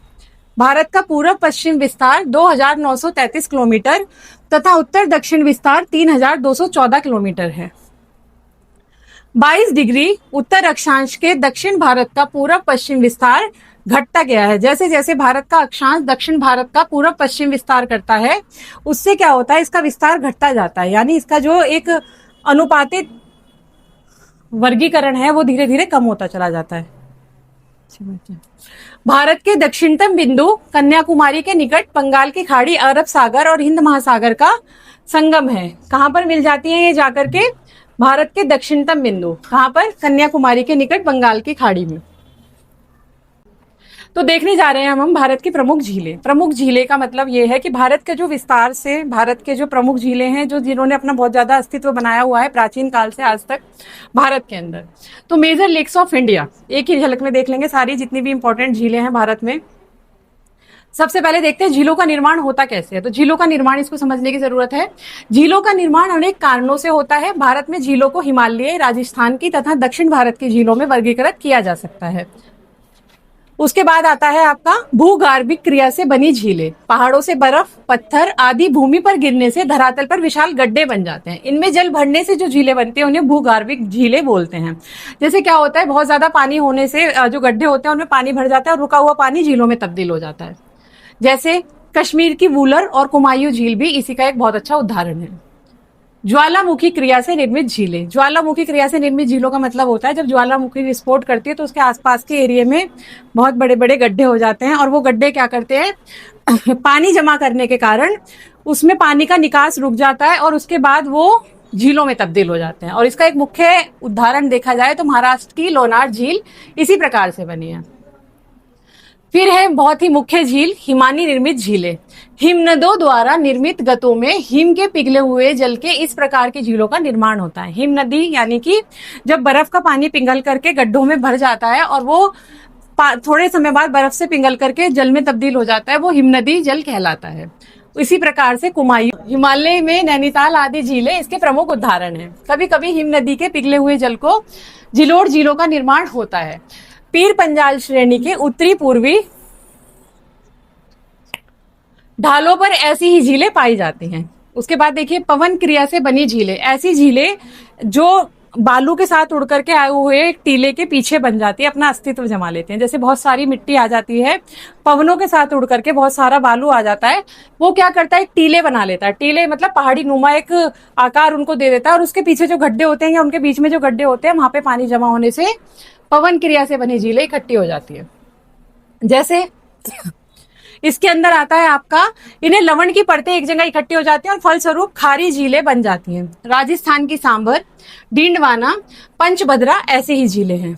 उसके बाद आता है घुलन क्रिया से निर्मित झीलें। चूना पत्थर, जिप्सम, लवण आदि घुलनशील शैलों के प्रवेश से जल की घुलन क्रिया से ये झीलें उत्पन्न होती हैं और असम में ऐसी झीलें सबसे अधिक मात्रा में पाई जाती हैं। आगे देखिए भूस्खलन से निर्मित झीलें। भूस्खलन का मतलब सभी को पता होगा, जब भूकंप टाइप आता है, भूकंप टाइप के भूकंप ही आता है, हल्के फुल्के झटके आते हैं तो वो क्या करते हैं इमारतों को, जमीन को तोड़ देते हैं और वहां पर गड्ढे निर्मित कर देते हैं। शिलाखंड के गिरने से कई बार बड़ी इमारतें आकर के जमीन पर एकदम बहुत तेजी के वेग से गिरती हैं, उससे क्या होता है गड्ढा निर्मित होता है और उसमें जल भरने से क्या होता है वो जमीन झील में तब्दील हो जाती है। अलकनंदा के मार्ग में शैल स्खलन से गोहाना नामक झील का निर्माण हुआ था। फिर आपका है विसर्प झीलें। विसर्प झीलें वे होती हैं जो अपना रास्ता मोड़ करके सीधी चलने लगती हैं। ठीक है, जैसे हमने पढ़ा था यू कट मारती हैं, टर्न मारती हैं झीलें। तो ये क्या करती है निचली खाड़ी में जाकर के ये झीलें जो इनके सिरे हैं वो कट जाते हैं और ये सीधे मार्ग से जाना स्टार्ट कर देती हैं। और उसके बाद क्या होता है पश्चिम बंगाल में उन्हें बील कहते हैं। ठीक है, मध्य में निचली घाटी में ऐसी अनेक झीलें पाई गई हैं। अनूप या लैगून झीलें। नदियों के मुहाने पर समुद्री लहरों तथा पवनों की क्रिया से बालू के टीले बन जाते हैं। इनके पीछे एकत्रित जल लैगून के रूप में अवशिष्ट रहता है और उड़ीसा का चिल्का झील भी इसी का एक उदाहरण है। अब ये है भारत की कुछ प्रमुख झीलें जो सबसे ज्यादा प्रमुख हैं और हर जगह पर देखी जा सकती हैं। आप देखेंगे कई राज्यों में पाई जाती हैं। जैसे सबसे पहले देखिए भारत की प्रमुख झीलें और संबंधित राज्यों की सूची। सबसे पहले है इसमें जसमंद झील जो राजस्थान में है, पिछौला झील ये भी राजस्थान में है। फिर उसके बाद है लुनकसर झील ये भी राजस्थान में है। फिर आती है डिंडवाना झील ये भी राजस्थान में है। फिर पुलकिट झील तमिलनाडु, उट्टी झील तमिलनाडु, येरकाउड ये भी तमिलनाडु में है। हुसैन सागर झील आंध्र प्रदेश, कैलूरा झील ये भी आंध्र प्रदेश में है। नागार्जुन झील ये भी आंध्र प्रदेश, निजाम सागर झील ये भी आंध्र प्रदेश में है। जय संबत ये राजस्थान की झील है। सांबर झील ये भी राजस्थान में है। फतेह सागर झील ये सभी इंपॉर्टेंट झील हैं और ये हर पेपर में पूछी गई हैं कई बार। ठीक है, किसी ना किसी पेपर में ये हमेशा पूछी गई है इनमें से सभी। तो फतेह सागर झील ये राजस्थान में है। फिर पंचपदरा ये भी राजस्थान में है। फिर नक्की झील है वो भी राजस्थान में है। फिर आती है मुख्य झीलों में से पुष्कर झील राजस्थान में। आप देखेंगे राजस्थान में बहुत सारी झीलें हैं। जिन्होंने अपना विस्तार आज भी बनाया हुआ है। फिर उसके बाद धैबार झील, ये भी राजस्थान में है। डल झील जम्मू कश्मीर। वूलर, ये भी जम्मू कश्मीर में है। सोमोरारी, ये जम्मू कश्मीर की झील है। लोकटक मणिपुर। सातताल उत्तराखंड। नैनीताल, ये भी उत्तराखंड में है। फिर नौकुचिया ताल, ये भी उत्तराखंड में है। फिर चंद्रा, हिमाचल प्रदेश की एक झील है। खजियार, ये भी हिमाचल प्रदेश की झील है। ब्रह्मा सरोवर, हरियाणा की झील है। फिर कोयला, ये महाराष्ट्र की झील है। फिर उसके बाद आपका आता है अस्टामुंडी झील, ये केरल की झील है। फिर आता है मायेम, ये गोवा की झील है। फिर संगमी, ये सिक्किम में है। चिल्का झील उड़ीसा। रूपकुंड उत्तराखंड। भीमताल, ये उत्तराखंड की झील है। फिर राकसताल, ये भी उत्तराखंड की झील है। सूरजकुंड हरियाणा। रेणुका हिमाचल प्रदेश। लोनार महाराष्ट्र। बेम्बनाड, ये केरल की एक झील है। फिर उसके बाद आता है आपका कुकराहल्ली कर्नाटक। शेषनाग झील जम्मू कश्मीर। फिर क्योंकि भारत एक ना बहुत बड़ा देश है और इसमें विस्तार बहुत ज्यादा है, जैसे फिर उसके बाद है मानसबल झील, ये जम्मू कश्मीर में है। भारत की झील संबंधी महत्वपूर्ण तथ्य है, अब इनको भी समझने की जरूरत है। कश्मीर की वूलर झील झेलम नदी पर बनी गोखुर झील है, यह भारत की मीठे पानी की सबसे बड़ी झील है। ये पूछा जाता है, मीठे पानी की सबसे बड़ी झील बताइए, खारे पानी की सबसे बड़ी झील बताइए, सबसे बड़ी झील बताइए, सबसे छोटी झील बताइए, ये सब पूछा जाता है, बार बार पूछा जाता है। चिल्का झील खारे पानी की भारत की सबसे बड़ी झील है। इस लैगून झील में नौसेना का प्रशिक्षण केंद्र भी है। ज्वालामुखी क्रिया द्वारा निर्मित महाराष्ट्र के बुल्ढाना की लोनार झील एक क्रेटर झील है। उसके बाद आता है आपका उकाई गुजरात, ताप्ती नदी पर स्थित मानव निर्मित झील है। फिर उसके बाद स्टेनले जलाशय तमिलनाडु में कावेरी नदी पर बने मेट्टूर बांध के पीछे बनी झील है। फिर बेम्बनाड, ऊपर हमने पढ़ी थी झील और राज्य, लेकिन इस समय हम पढ़ रहे हैं झीलों से संबंधित जितने भी और विस्तृत प्रश्न आपको देखने के लिए मिल सकते हैं, या कुछ ऐसे प्रश्न मिल सकते हैं जो इंटरप्रेट करके कई बार पूछ लेती है गवर्नमेंट किसी भी एग्जाम में, तो इस तरीके से भी आपको इसको पढ़ के जाने की एक बार बहुत ज्यादा आवश्यकता है। तो उसके बाद आता है आपका राणा प्रताप सागर, जवाहर सागर एवं गांधी सागर, ये चंबल नदी पर स्थित झीलें हैं। गोविंद वल्लभ पंत सागर उत्तर प्रदेश एवं छत्तीसगढ़, सोन की सहायक नदी रिहंद पर बनाई गई झील है। पेरियार झील एक कृत्रिम झील है। कृत्रिम झील का मतलब क्या होता है? कृत्रिम झील, आर्टिफिशियल लेक।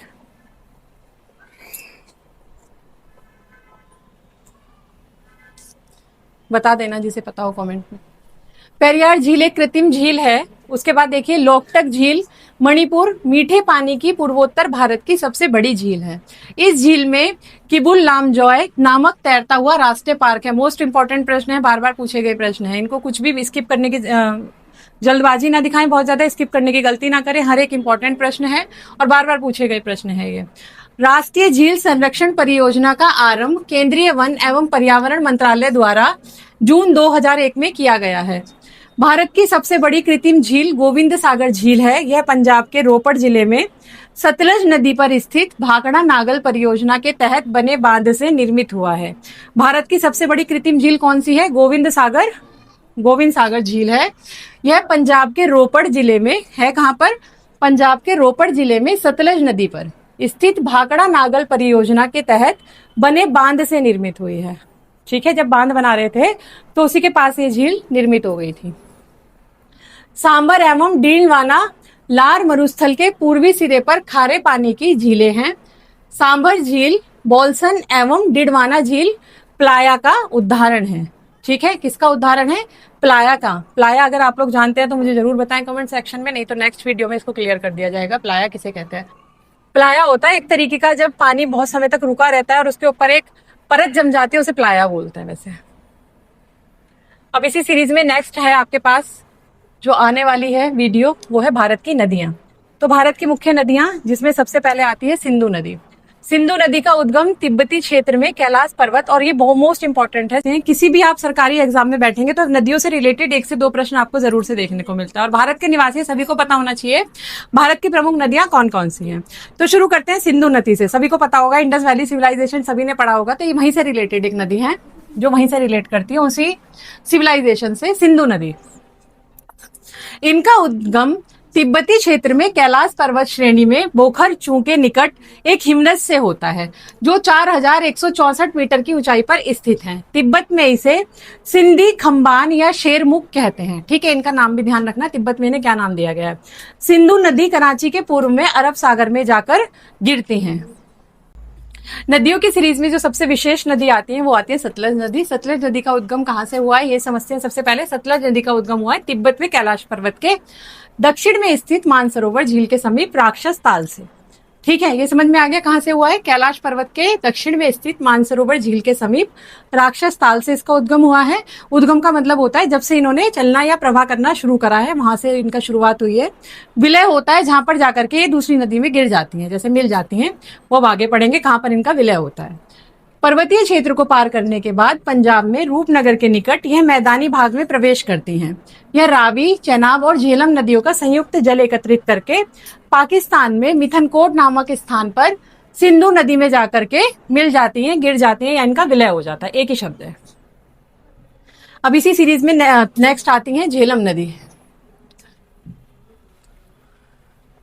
झेलम नदी यह कश्मीर की घाटी के दक्षिण पूर्व में 4900 मीटर की ऊंचाई पर स्थित बिरीनाग के निकट झरने से निकलती हैं। कहां से निकलती हैं? कश्मीर की घाटी के दक्षिण पूर्व में 4900 मीटर की ऊंचाई पर स्थित बिरीनाग के निकट झरने से निकलती हैं। ये झरने से निकलने वाली, इनका उद्गम कहां से हुआ है? एक झरने से हुआ है। ये ध्यान देने वाली चीज है। कश्मीर में बहुत सी नदियां इससे आकर मिलती हैं। पाकिस्तान में प्रवेश करने से पहले यह नदी श्रीनगर और वुलर झील से बहते हुए एक तंग व गहरे महाखंड से गुजरती है और पाकिस्तान में झंग के निकट यह चेनाब नदी में जाकर मिल जाती है। कहां पर मिल जाती है? चेनाब नदी में जाकर के। ये इंपॉर्टेंट चीजें हैं। सबसे पहले इनका उद्गम स्थान देखना है, फिर ये विलय कहां पर होती है, इनकी लंबाई कितनी मीटर है, ऊंचाई कितनी मीटर है, ये आपको पता होना चाहिए। उसके बाद देखिए चेनाब या चंद्रभागा। चेनाब सिंधु की सबसे बड़ी सहायक नदी है। यह चंद्रा और भागा दो नदियों के मिलने से बनती है, इसीलिए इसे चंद्रभागा कहते हैं। रावी नदी सिंधु की एक अन्य सहायक नदी है। यह हिमालय प्रदेश की कुल्लू पहाड़ियों में रोहतांग दर्रे के पश्चिम से निकलती हैं और राज्य की चंबा घाटी से बहती हैं। ये अपने उद्गम स्थान से शुरू होकर पाकिस्तान में मुल्तान के निकट चेनाब नदी के साथ मिलने तक यह 720 किलोमीटर की दूरी को तय करती हैं। कितनी दूरी तय करती हैं? 720 किलोमीटर की दूरी तय करती हैं। फिर बात करते हैं व्यास नदी। यह नदी हिमालय में स्थित रोहतांग दर्रे में 4067 मीटर की ऊंचाई पर स्थित व्यास कुंड से निकलती है और पूरे सिंधु प्रवाह तंत्र में व्यास ही एक ऐसी नदी है जो पूर्णतः भारत में बहती है। मोस्ट इंपॉर्टेंट प्रश्न बनता है, भारत में पूर्ण रूप से बहने वाली नदी कौन सी है? व्यास नदी है। कहां से निकलती है? हिमालय के रोहतांग दर्रे से 4067 मीटर की ऊंचाई पर स्थित व्यास कुंड से निकलती हैं। ये इंपॉर्टेंट है इसका पूरा पार्ट। आगे देखिए गंगा नदी। यह उत्तरी भारत की सबसे प्रमुख नदी है। कहाँ की है? उत्तरी भारत की सबसे प्रमुख नदी गंगा। इनके अपवाह क्षेत्र में भारत के सबसे घने बसे और उपजाऊ राज्य उत्तर प्रदेश, बिहार और पश्चिम बंगाल आते हैं। ठीक है, घने बसे यानी आबादी वाले क्षेत्रों से होकर के गुजरती हैं और कहाँ तक पहुंचती हैं? बिहार और पश्चिम बंगाल आते आते सबको क्रॉस करके ये हिमालय तक पहुंचती हैं। आगे देखो यमुना। गंगा के सबसे पश्चिमी और सबसे लंबी सहायक नदी यमुना नदी है। इसका उद्गम यमुनोत्री हिमनद है। इसका अधिकांश जल सिंचाई उद्देश्यों के लिए पश्चिमी और पूर्वी यमुना नहरों और आगरा नहर से आता है। फिर आती है रामगंगा। यह नदी गैरसेन के निकट गढ़वाल की पहाड़ियों से निकलने वाली अपेक्षाकृत छोटी नदी है। अंत में कन्नौज के निकट यह गंगा नदी में मिल जाती हैं। काली गंगा, शारदाया, सरजू नदी। इस नदी का उद्गम नेपाल के हिमालय से मिलन हिमनद में है। यह भारत नेपाल सीमा के साथ बहती हुई, जहाँ काली या चाइक कहा जाता है, घाघरा नदी में मिल जाती है। कहाँ पर मिलती है ये? घाघरा नदी में मिल जाती है। आगे देखिए घाघरा नदी पहाड़ी क्षेत्र में कर्णाली या कोरियाला और मैदान में घाघरा कहलाती है। इनके दूसरे नाम क्या है? कर्णाली या कोरियाला। शारदा नदी इससे मैदान में मिलती है और अंत में छपरा बिहार में यह गंगा नदी में विलीन हो जाती है। कहाँ पे विलीन हो जाती है? गंगा नदी में। फिर देखिए गंडक नदी। यह नदी दो धाराओं काली गंडक और त्रिशूल गंगा के मिलने से बनती है।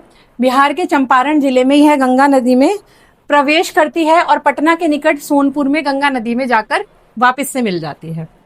यह नदी दो धाराओं काली गंडक और त्रिशूल गंगा के मिलने से बनती है। बिहार के चंपारण जिले में यह गंगा मैदान में प्रवेश करती है और पटना के निकट सोनपुर में गंगा नदी में जा कर मिल जाती है। फिर उसके बाद आता है कोसी नदी। यह गंगा की सबसे बड़ी सहायक नदियों में से एक है। इसका उद्गम तिब्बत में माउंट एवरेस्ट के उत्तर में है। ठीक है, कहाँ से निकलती हैं ये, इनका उद्गम कहाँ से हुआ है? माउंट एवरेस्ट के उत्तर से निकलती हैं, जहां से इसकी मुख्य धारा अरुण निकलती है और इस नदी में बाढ़ें बहुत आती हैं, जिससे अपार जन धन में हानि होती है। इसीलिए इसे शोक की नदी भी कहा जाता है। कोसी नदी को शोक की नदी भी कहा जाता है। हेलो स्टूडेंट्स, कैसे हैं आप सभी?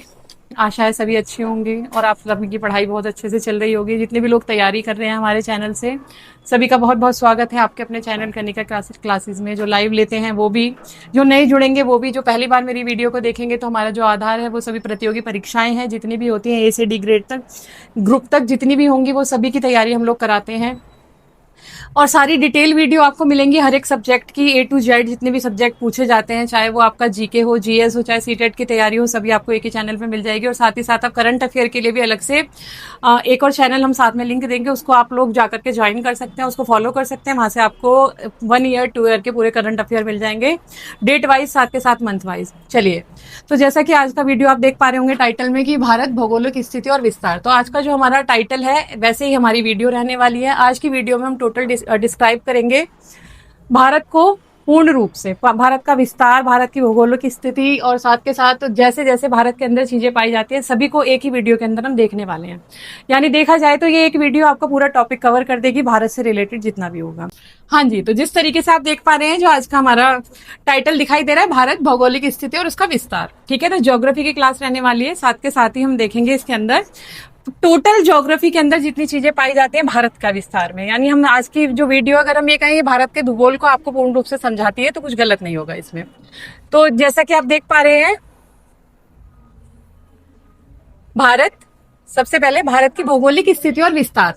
तो भौगोलिक स्थिति की बात करें तो भारत की जो भौगोलिक स्थिति है, भारत का मुख्य भूभाग 8 डिग्री 4 से लेकर 37 डिग्री 6 उत्तर अक्षांश के बीच है, और 68 डिग्री 7 पूर्व देशांतर से 97 डिग्री 25 पूर्व देशांतर के मध्य फैला है। भारत का कुल भौगोलिक क्षेत्रफल 32,87,263 वर्ग किलोमीटर है।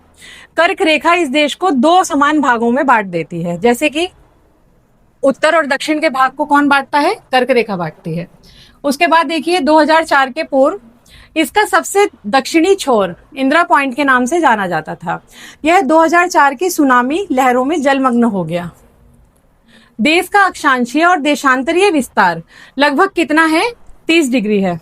उसके बाद देशांतरीय विस्तार का प्रभाव भी भारत के समय पर पड़ता है, क्योंकि देश के बीचों में जब अंतर आना स्टार्ट हो जाता है तो समय पे क्या पड़ता है? उसका पूर्ण रूप से प्रभाव पड़ता है।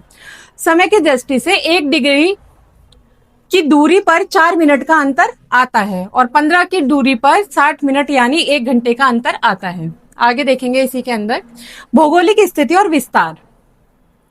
भारत की मुख्य भूमि 8 डिग्री 4 से लेकर 37 डिग्री 6 उत्तर अक्षांश के बीच है। ठीक है, और ये कई बार पूछा भी गया है प्रश्नों में, अगर आप देखेंगे इसको, तो भारत की जो भूमि है वो कौन से अक्षांश के मध्य है और कितने डिग्री पर घूमी हुई है। तो भारत की मुख्य भूमि 8 डिग्री 4 से लेकर 37 डिग्री 6 उत्तर अक्षांश के बीच है। भारत का देशांतरीय विस्तार 68 डिग्री 7 पूर्व देशांतर से 97 डिग्री 25 पूर्व देशांतर के मध्य में फैला हुआ है। आगे देखिए, कर्क रेखा से बार बार पूछा जाने वाला प्रश्न है ये, और ये जितने भी हम लोग इसमें लेकर के आए ना इंपॉर्टेंट नोट से, बार बार रिपीटेड है, बार बार पूछे जाते हैं एग्जाम में। कर्क रेखा 23 डिग्री 30 उत्तरी अक्षांश भारत को उत्तर दक्षिण 2 भागों में बांटती है, जैसा कि हमने ऊपर पढ़ लिया था इसको। भारत के अक्षांशीय और देशांतरीय विस्तार का अंतर लगभग 30 डिग्री है। भारत का पूर्व पश्चिम विस्तार 2,933 किलोमीटर तथा उत्तर दक्षिण विस्तार 3,214 किलोमीटर है। 22 डिग्री उत्तर अक्षांश के दक्षिण भारत का पूर्व पश्चिम विस्तार घटता गया है। जैसे जैसे भारत का अक्षांश दक्षिण भारत का पूर्व पश्चिम विस्तार करता है, उससे क्या होता है? इसका विस्तार घटता जाता है, यानी इसका जो एक अनुपातिक वर्गीकरण है वो धीरे धीरे कम होता चला जाता है। भारत के दक्षिणतम बिंदु कन्याकुमारी के निकट बंगाल की खाड़ी, अरब सागर और हिंद महासागर का संगम है। कहां पर मिल जाती है ये जाकर के?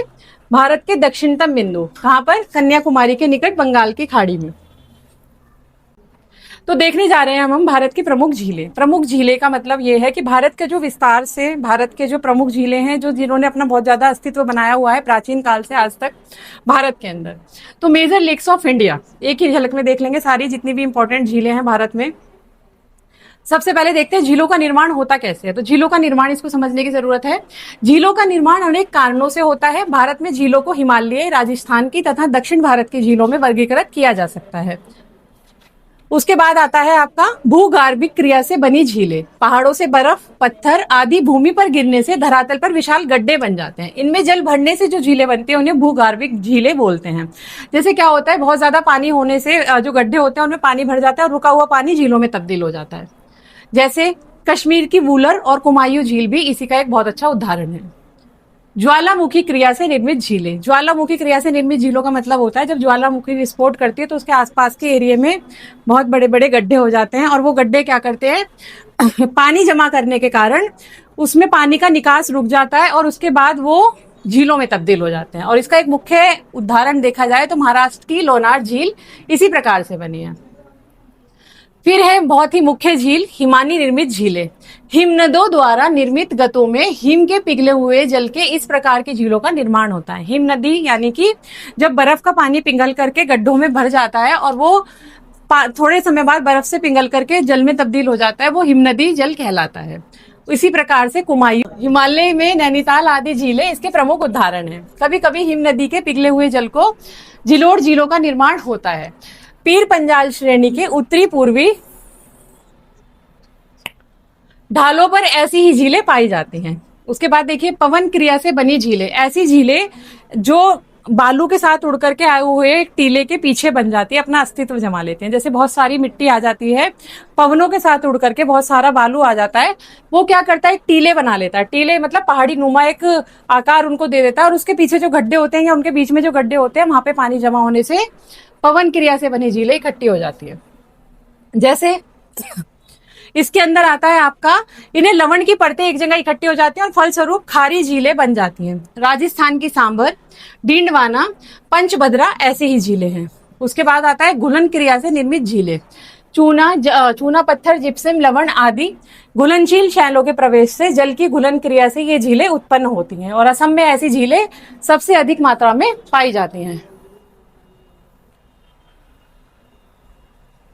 आगे देखिए भूस्खलन से निर्मित झीलें। भूस्खलन का मतलब सभी को पता होगा, जब भूकंप टाइप आता है, भूकंप टाइप के भूकंप ही आता है, हल्के फुल्के झटके आते हैं तो वो क्या करते हैं इमारतों को, जमीन को तोड़ देते हैं और वहां पर गड्ढे निर्मित कर देते हैं। शिलाखंड के गिरने से कई बार बड़ी इमारतें आकर के जमीन पर एकदम बहुत तेजी के वेग से गिरती हैं, उससे क्या होता है गड्ढा निर्मित होता है और उसमें जल भरने से क्या होता है वो जमीन झील में तब्दील हो जाती है। अलकनंदा के मार्ग में शैल स्खलन से गोहाना नामक झील का निर्माण हुआ था। फिर आपका है विसर्प झीलें। विसर्प झीलें वे होती हैं जो अपना रास्ता मोड़ करके सीधी चलने लगती हैं। ठीक है, जैसे हमने पढ़ा था यू कट मारती हैं, टर्न मारती हैं झीलें। तो ये क्या करती हैं निचली खाड़ी में जाकर के ये झीलें जो इनके सिरे हैं वो कट जाते हैं और ये सीधे मार्ग से जाना स्टार्ट कर देती हैं। और उसके बाद क्या होता है पश्चिम बंगाल में उन्हें बील कहते हैं। ठीक है, मध्य में निचली घाटी में ऐसी अनेक झीलें पाई गई हैं। अनूप या लैगून झीलें। नदियों के मुहाने पर समुद्री लहरों तथा पवनों की क्रिया से बालू के टीले बन जाते हैं। इनके पीछे एकत्रित जल लैगून के रूप में अवशिष्ट रहता है और उड़ीसा का चिल्का झील भी इसी का एक उदाहरण है। अब ये है भारत की कुछ प्रमुख झीलें जो सबसे ज्यादा प्रमुख हैं और हर जगह पर देखी जा सकती हैं। आप देखेंगे कई राज्यों में पाई जाती हैं। जैसे सबसे पहले देखिए भारत की प्रमुख झीलें और संबंधित राज्यों की सूची। सबसे पहले है इसमें जसमंद झील जो राजस्थान में है, पिछौला झील ये भी राजस्थान में है। फिर उसके बाद है लुनकसर झील ये भी राजस्थान में है। फिर आती है डिंडवाना झील ये भी राजस्थान में है। फिर पुलकिट झील तमिलनाडु, उट्टी झील तमिलनाडु, येरकाउड ये भी तमिलनाडु में है। हुसैन सागर झील आंध्र प्रदेश, कैलूरा झील ये भी आंध्र प्रदेश में है। नागार्जुन झील ये भी आंध्र प्रदेश, निजाम सागर झील ये भी आंध्र प्रदेश में है। जय संबत ये राजस्थान की झील है। सांबर झील ये भी राजस्थान में है। फतेह सागर झील ये सभी इंपॉर्टेंट झील हैं और ये हर पेपर में पूछी गई हैं कई बार। ठीक है, किसी ना किसी पेपर में ये हमेशा पूछी गई हैं इनमें से सभी। तो फतेह सागर झील ये राजस्थान में है। फिर पंचपदरा ये भी राजस्थान में है। फिर नक्की झील है वो भी राजस्थान में है। फिर आती है मुख्य झीलों में से पुष्कर झील राजस्थान में। आप देखेंगे राजस्थान में बहुत सारी झीलें हैं। जिन्होंने अपना विस्तार आज भी बनाया हुआ है। फिर उसके बाद धैबार झील, ये भी राजस्थान में है। डल झील जम्मू कश्मीर। वूलर, ये भी जम्मू कश्मीर में है। सोमोरारी, ये जम्मू कश्मीर की झील है। लोकटक मणिपुर। सातताल उत्तराखंड। नैनीताल, ये भी उत्तराखंड में है। फिर नौकुचिया ताल, ये भी उत्तराखंड में है। फिर चंद्रा, हिमाचल प्रदेश की एक झील है। खजियार, ये भी हिमाचल प्रदेश की झील है। ब्रह्मा सरोवर, हरियाणा की झील है। फिर कोयला, ये महाराष्ट्र की झील है। फिर उसके बाद आपका आता है अस्टामुंडी झील, ये केरल की झील है। फिर आता है मायेम, ये गोवा की झील है। फिर संगमी, ये सिक्किम में है। चिल्का झील उड़ीसा। रूपकुंड उत्तराखंड। भीमताल, ये उत्तराखंड की झील है। फिर राकसताल, ये भी उत्तराखंड की झील है। सूरजकुंड हरियाणा। रेणुका हिमाचल प्रदेश। लोनार महाराष्ट्र। बेम्बनाड, ये केरल की एक झील है। फिर उसके बाद आता है आपका कुकराहल्ली कर्नाटक। शेषनाग झील जम्मू कश्मीर।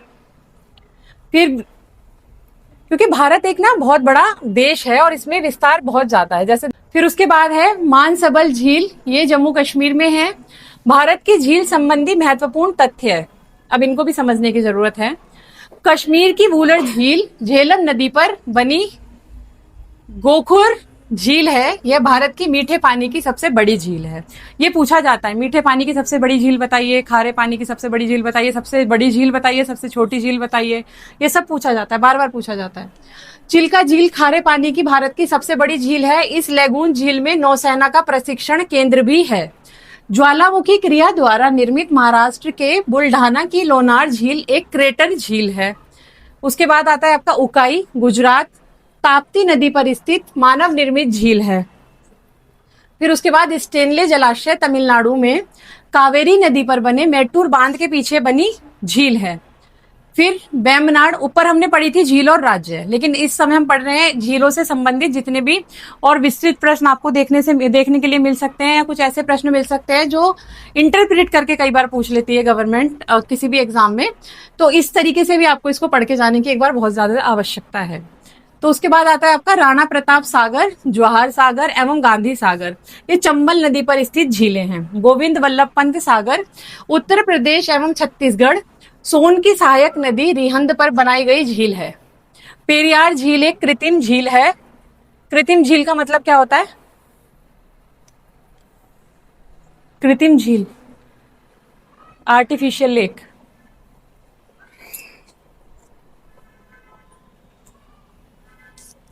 बता देना जिसे पता हो कमेंट में।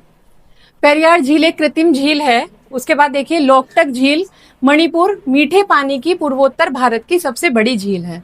इस झील में किबुल लामजॉय नामक तैरता हुआ राष्ट्रीय पार्क है। मोस्ट इंपॉर्टेंट प्रश्न है, बार बार पूछे गए प्रश्न है, इनको कुछ भी स्किप करने की जल्दबाजी ना दिखाएं, बहुत ज्यादा स्किप करने की गलती ना करें, हर एक इंपॉर्टेंट प्रश्न है और बार बार पूछे गए प्रश्न है ये।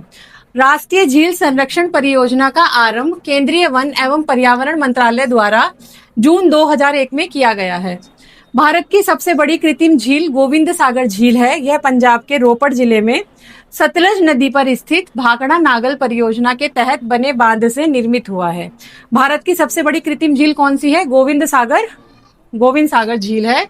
यह पंजाब के रोपड़ जिले में है। कहां पर?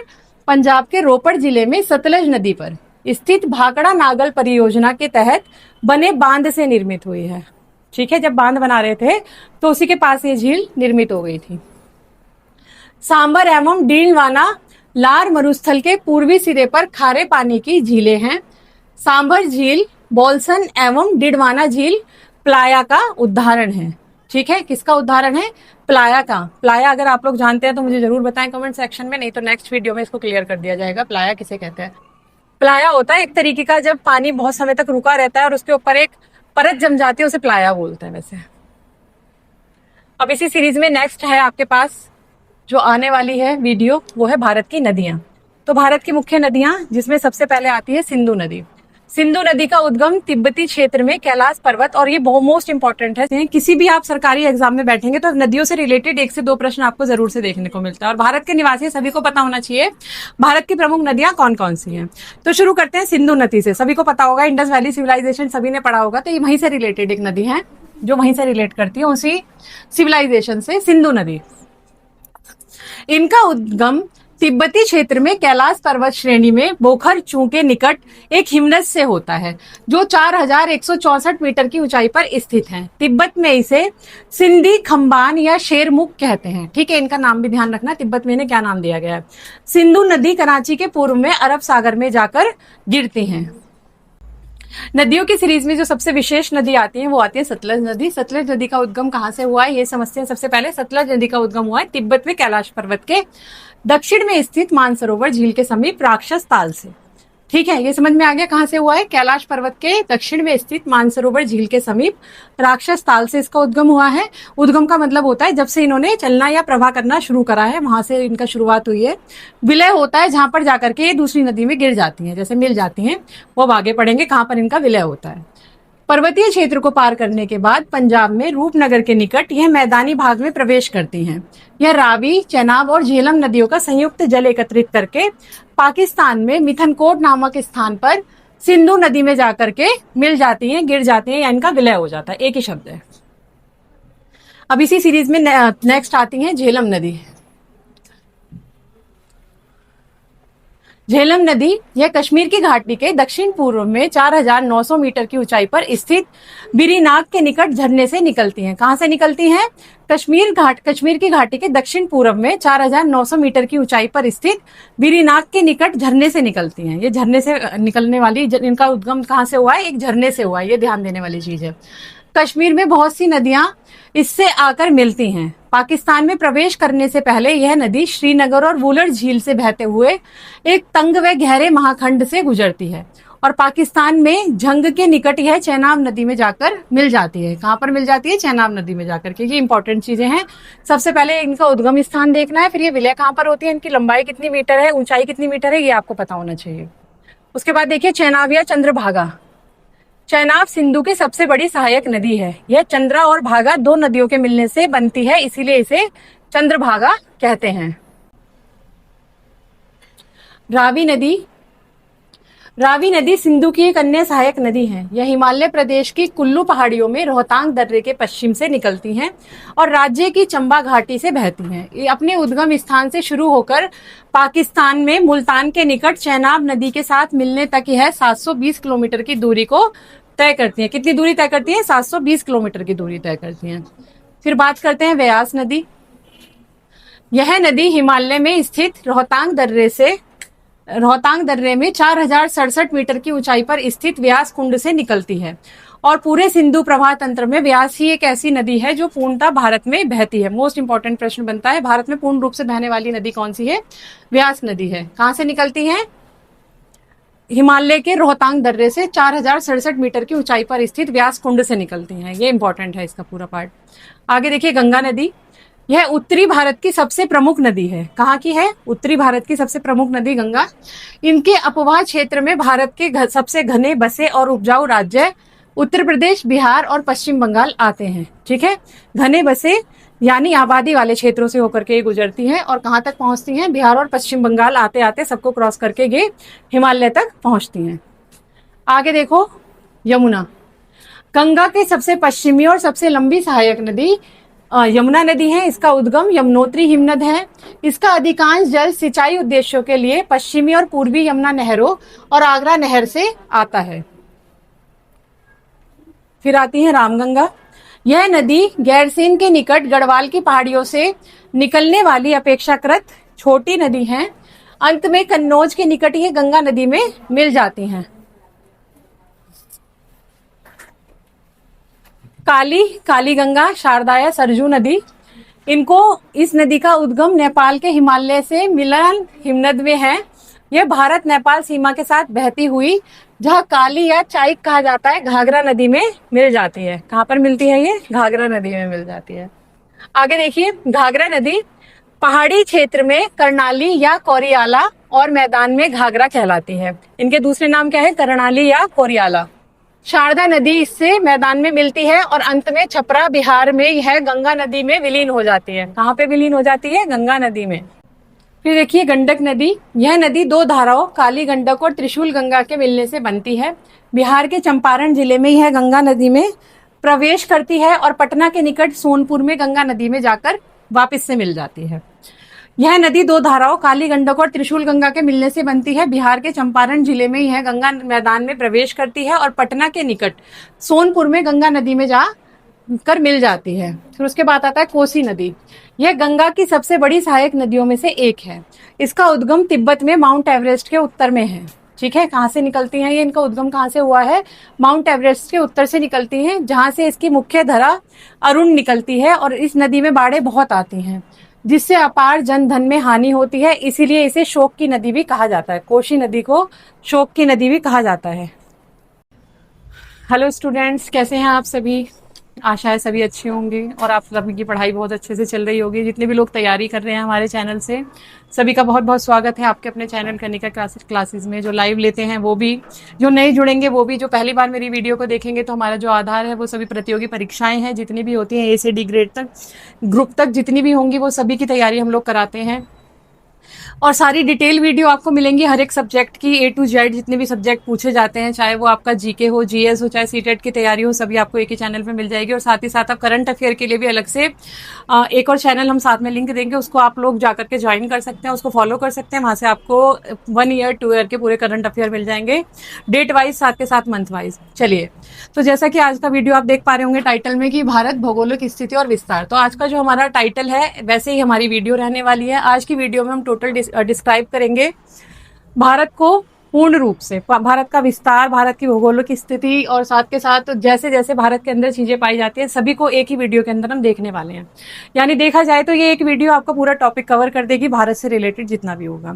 हाँ जी, तो जिस तरीके से आप देख पा रहे हैं, जो आज का हमारा टाइटल दिखाई दे रहा है, भारत भौगोलिक स्थिति और उसका विस्तार। ठीक है, तो ज्योग्राफी की क्लास रहने वाली है, साथ के साथ ही हम देखेंगे इसके अंदर टोटल ज्योग्राफी के अंदर जितनी चीजें पाई जाती हैं भारत का विस्तार में। यानी हम आज की जो वीडियो, अगर हम ये कहें भारत के भूगोल को आपको पूर्ण रूप से समझाती है, तो कुछ गलत नहीं होगा इसमें। तो जैसा कि आप देख पा रहे हैं, भारत, सबसे पहले भारत की भौगोलिक स्थिति और विस्तार। तो भौगोलिक स्थिति की बात करें तो भारत की जो भौगोलिक स्थिति है, भारत का मुख्य भूभाग 8 डिग्री 4 से लेकर 37 डिग्री 6 उत्तर अक्षांश के बीच है, और 68 डिग्री 7 पूर्व देशांतर से 97 डिग्री 25 पूर्व देशांतर के मध्य फैला है। भारत का कुल भौगोलिक क्षेत्रफल 32,87,263 वर्ग किलोमीटर है। कर्क रेखा इस देश को 2 समान भागों में बांट देती है। जैसे कि उत्तर और दक्षिण के भाग को कौन बांटता है? कर्क रेखा बांटती है। उसके बाद देखिए, 2004 के पूर्व इसका सबसे दक्षिणी छोर इंदिरा पॉइंट के नाम से जाना जाता था। यह 2004 की सुनामी लहरों में जलमग्न हो गया। देश का अक्षांशीय और देशांतरीय विस्तार लगभग कितना है? 30 डिग्री है। उसके बाद देशांतरीय विस्तार का प्रभाव भी भारत के समय पर पड़ता है, क्योंकि देश के बीचों में जब अंतर आना स्टार्ट हो जाता है तो समय पे क्या पड़ता है? उसका पूर्ण रूप से प्रभाव पड़ता है। समय की दृष्टि से 1 डिग्री की दूरी पर 4 मिनट का अंतर आता है, और 15 की दूरी पर 60 मिनट यानी 1 घंटे का अंतर आता है। आगे देखेंगे इसी के अंदर भौगोलिक स्थिति और विस्तार। भारत की मुख्य भूमि 8 डिग्री 4 से लेकर 37 डिग्री 6 उत्तर अक्षांश के बीच है। ठीक है, और ये कई बार पूछा भी गया है प्रश्नों में, अगर आप देखेंगे इसको, तो भारत की जो भूमि है वो कौन से अक्षांश के मध्य है और कितने डिग्री पर घूमी हुई है। तो भारत की मुख्य भूमि 8 डिग्री 4 से लेकर 37 डिग्री 6 उत्तर अक्षांश के बीच है। भारत का देशांतरीय विस्तार 68 डिग्री 7 पूर्व देशांतर से 97 डिग्री 25 पूर्व देशांतर के मध्य में फैला हुआ है। आगे देखिए, कर्क रेखा से बार बार पूछा जाने वाला प्रश्न है ये, और ये जितने भी हम लोग इसमें लेकर के आए ना इंपॉर्टेंट नोट से, बार बार रिपीटेड है, बार बार पूछे जाते हैं एग्जाम में। कर्क रेखा 23 डिग्री 30 उत्तरी अक्षांश भारत को उत्तर दक्षिण 2 भागों में बांटती है, जैसा कि हमने ऊपर पढ़ लिया था इसको। भारत के अक्षांशीय और देशांतरीय विस्तार का अंतर लगभग 30 डिग्री है। भारत का पूर्व पश्चिम विस्तार 2,933 किलोमीटर तथा उत्तर दक्षिण विस्तार 3,214 किलोमीटर है।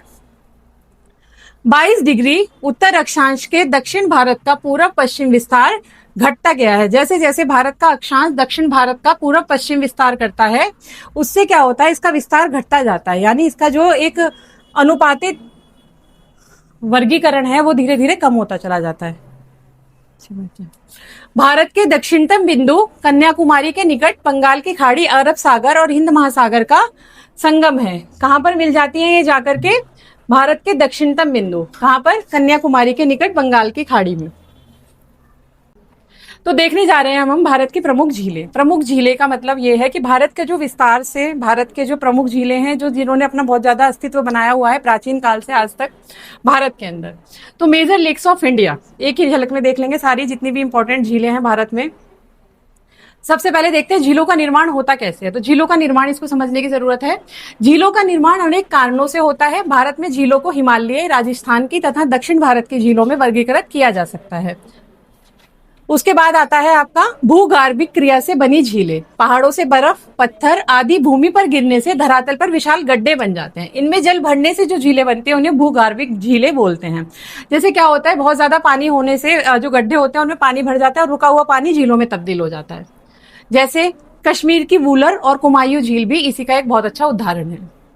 ज्वालामुखी क्रिया से निर्मित झीलें। ज्वालामुखी क्रिया से निर्मित झीलों का मतलब होता है जब ज्वालामुखी विस्फोट करती है तो उसके आसपास के एरिया में बहुत बड़े बड़े गड्ढे हो जाते हैं और वो गड्ढे क्या करते हैं पानी जमा करने के कारण उसमें पानी का निकास रुक जाता है और उसके बाद वो झीलों में तब्दील हो जाते हैं। और इसका एक मुख्य उदाहरण देखा जाए तो महाराष्ट्र की लोनार झील इसी प्रकार से बनी है। फिर है बहुत ही मुख्य झील हिमानी निर्मित झीलें। हिमनदों द्वारा निर्मित गतों में हिम के पिघले हुए जल के इस प्रकार की झीलों का निर्माण होता है। हिम नदी यानी कि जब बर्फ का पानी पिघल करके गड्ढों में भर जाता है और वो थोड़े समय बाद बर्फ से पिघल करके जल में तब्दील हो जाता है, वो हिम नदी जल कहलाता है। इसी प्रकार से कुमायूं, हिमालय में नैनीताल आदि झीलें इसके प्रमुख उदाहरण हैं। कभी कभी हिम नदी के पिघले हुए जल को जिलोड़ झीलों का निर्माण होता है। पीर पंजाल श्रेणी के उत्तरी पूर्वी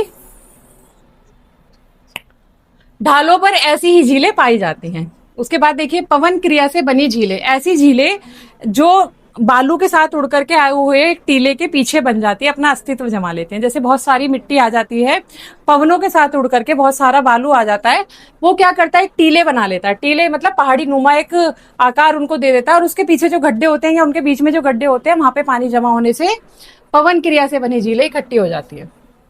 जैसे इसके अंदर आता है आपका, इन्हें लवण की परतें एक जगह इकट्ठी हो जाती हैं और फलस्वरूप खारी झीलें बन जाती हैं। राजस्थान की सांबर, डींडवाना, पंचभद्रा ऐसी ही झीलें हैं।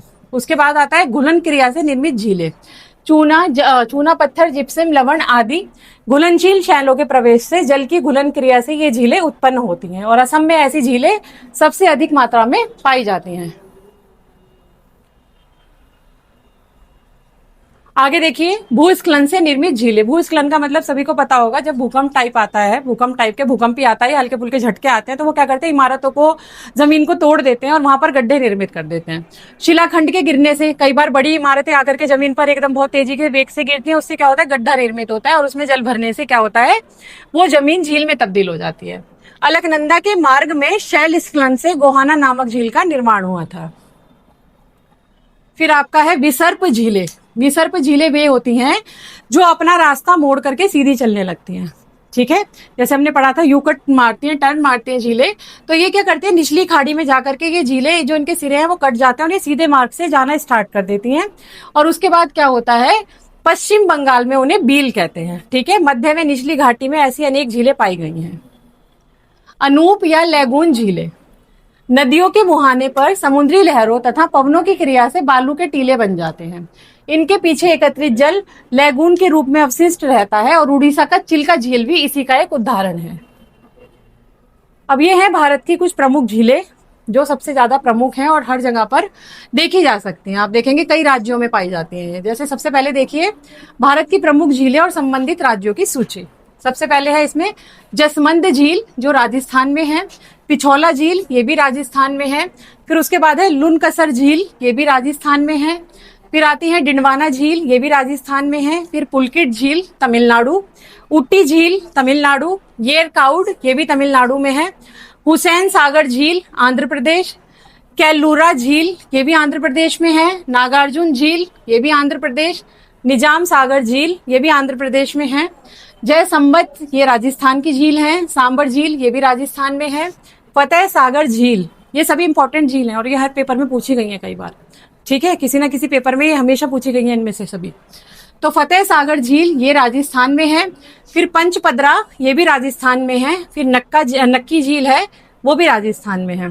फिर आती है मुख्य झीलों में से पुष्कर झील राजस्थान में। आप देखेंगे राजस्थान में बहुत सारी झीलें हैं। जिन्होंने अपना विस्तार आज भी बनाया हुआ है। फिर उसके बाद धहबार झील, ये भी राजस्थान में है। डल झील जम्मू कश्मीर। वूलर, ये भी जम्मू कश्मीर में है। सोमोरारी, ये जम्मू कश्मीर की झील है। लोकटक मणिपुर। सात ताल उत्तराखंड। नैनीताल, ये भी उत्तराखंड में है। फिर नौकुचिया ताल, ये भी उत्तराखंड में है। फिर चंद्रा, हिमाचल प्रदेश की एक झील है। खजियार, ये भी हिमाचल प्रदेश की झील है। ब्रह्मा सरोवर, हरियाणा की झील है। फिर कोयला, ये महाराष्ट्र की झील है। फिर उसके बाद आपका आता है अस्टामुंडी झील, ये केरल की झील है। फिर आता है मायेम, ये गोवा की झील है। फिर संगमी, ये सिक्किम में है। चिल्का झील उड़ीसा। रूपकुंड उत्तराखंड। भीमताल, ये उत्तराखंड की झील है। फिर राकसताल, ये भी उत्तराखंड की झील है। सूरजकुंड हरियाणा। रेणुका हिमाचल प्रदेश। लोनार महाराष्ट्र। बेम्बनाड, ये केरल की एक झील है। फिर उसके बाद आता है आपका कुकराहल्ली कर्नाटक। शेषनाग झील जम्मू कश्मीर। फिर क्योंकि भारत एक ना बहुत बड़ा देश है और इसमें विस्तार बहुत ज्यादा है, जैसे फिर उसके बाद है मानसबल झील, ये जम्मू कश्मीर में है। भारत की झील संबंधी महत्वपूर्ण तथ्य है, अब इनको भी समझने की जरूरत है। कश्मीर की वूलर झील झेलम नदी पर बनी गोखुर झील है, यह भारत की मीठे पानी की सबसे बड़ी झील है। ये पूछा जाता है, मीठे पानी की सबसे बड़ी झील बताइए, खारे पानी की सबसे बड़ी झील बताइए, सबसे बड़ी झील बताइए, सबसे छोटी झील बताइए, ये सब पूछा जाता है, बार बार पूछा जाता है। चिल्का झील खारे पानी की भारत की सबसे बड़ी झील है। इस लैगून झील में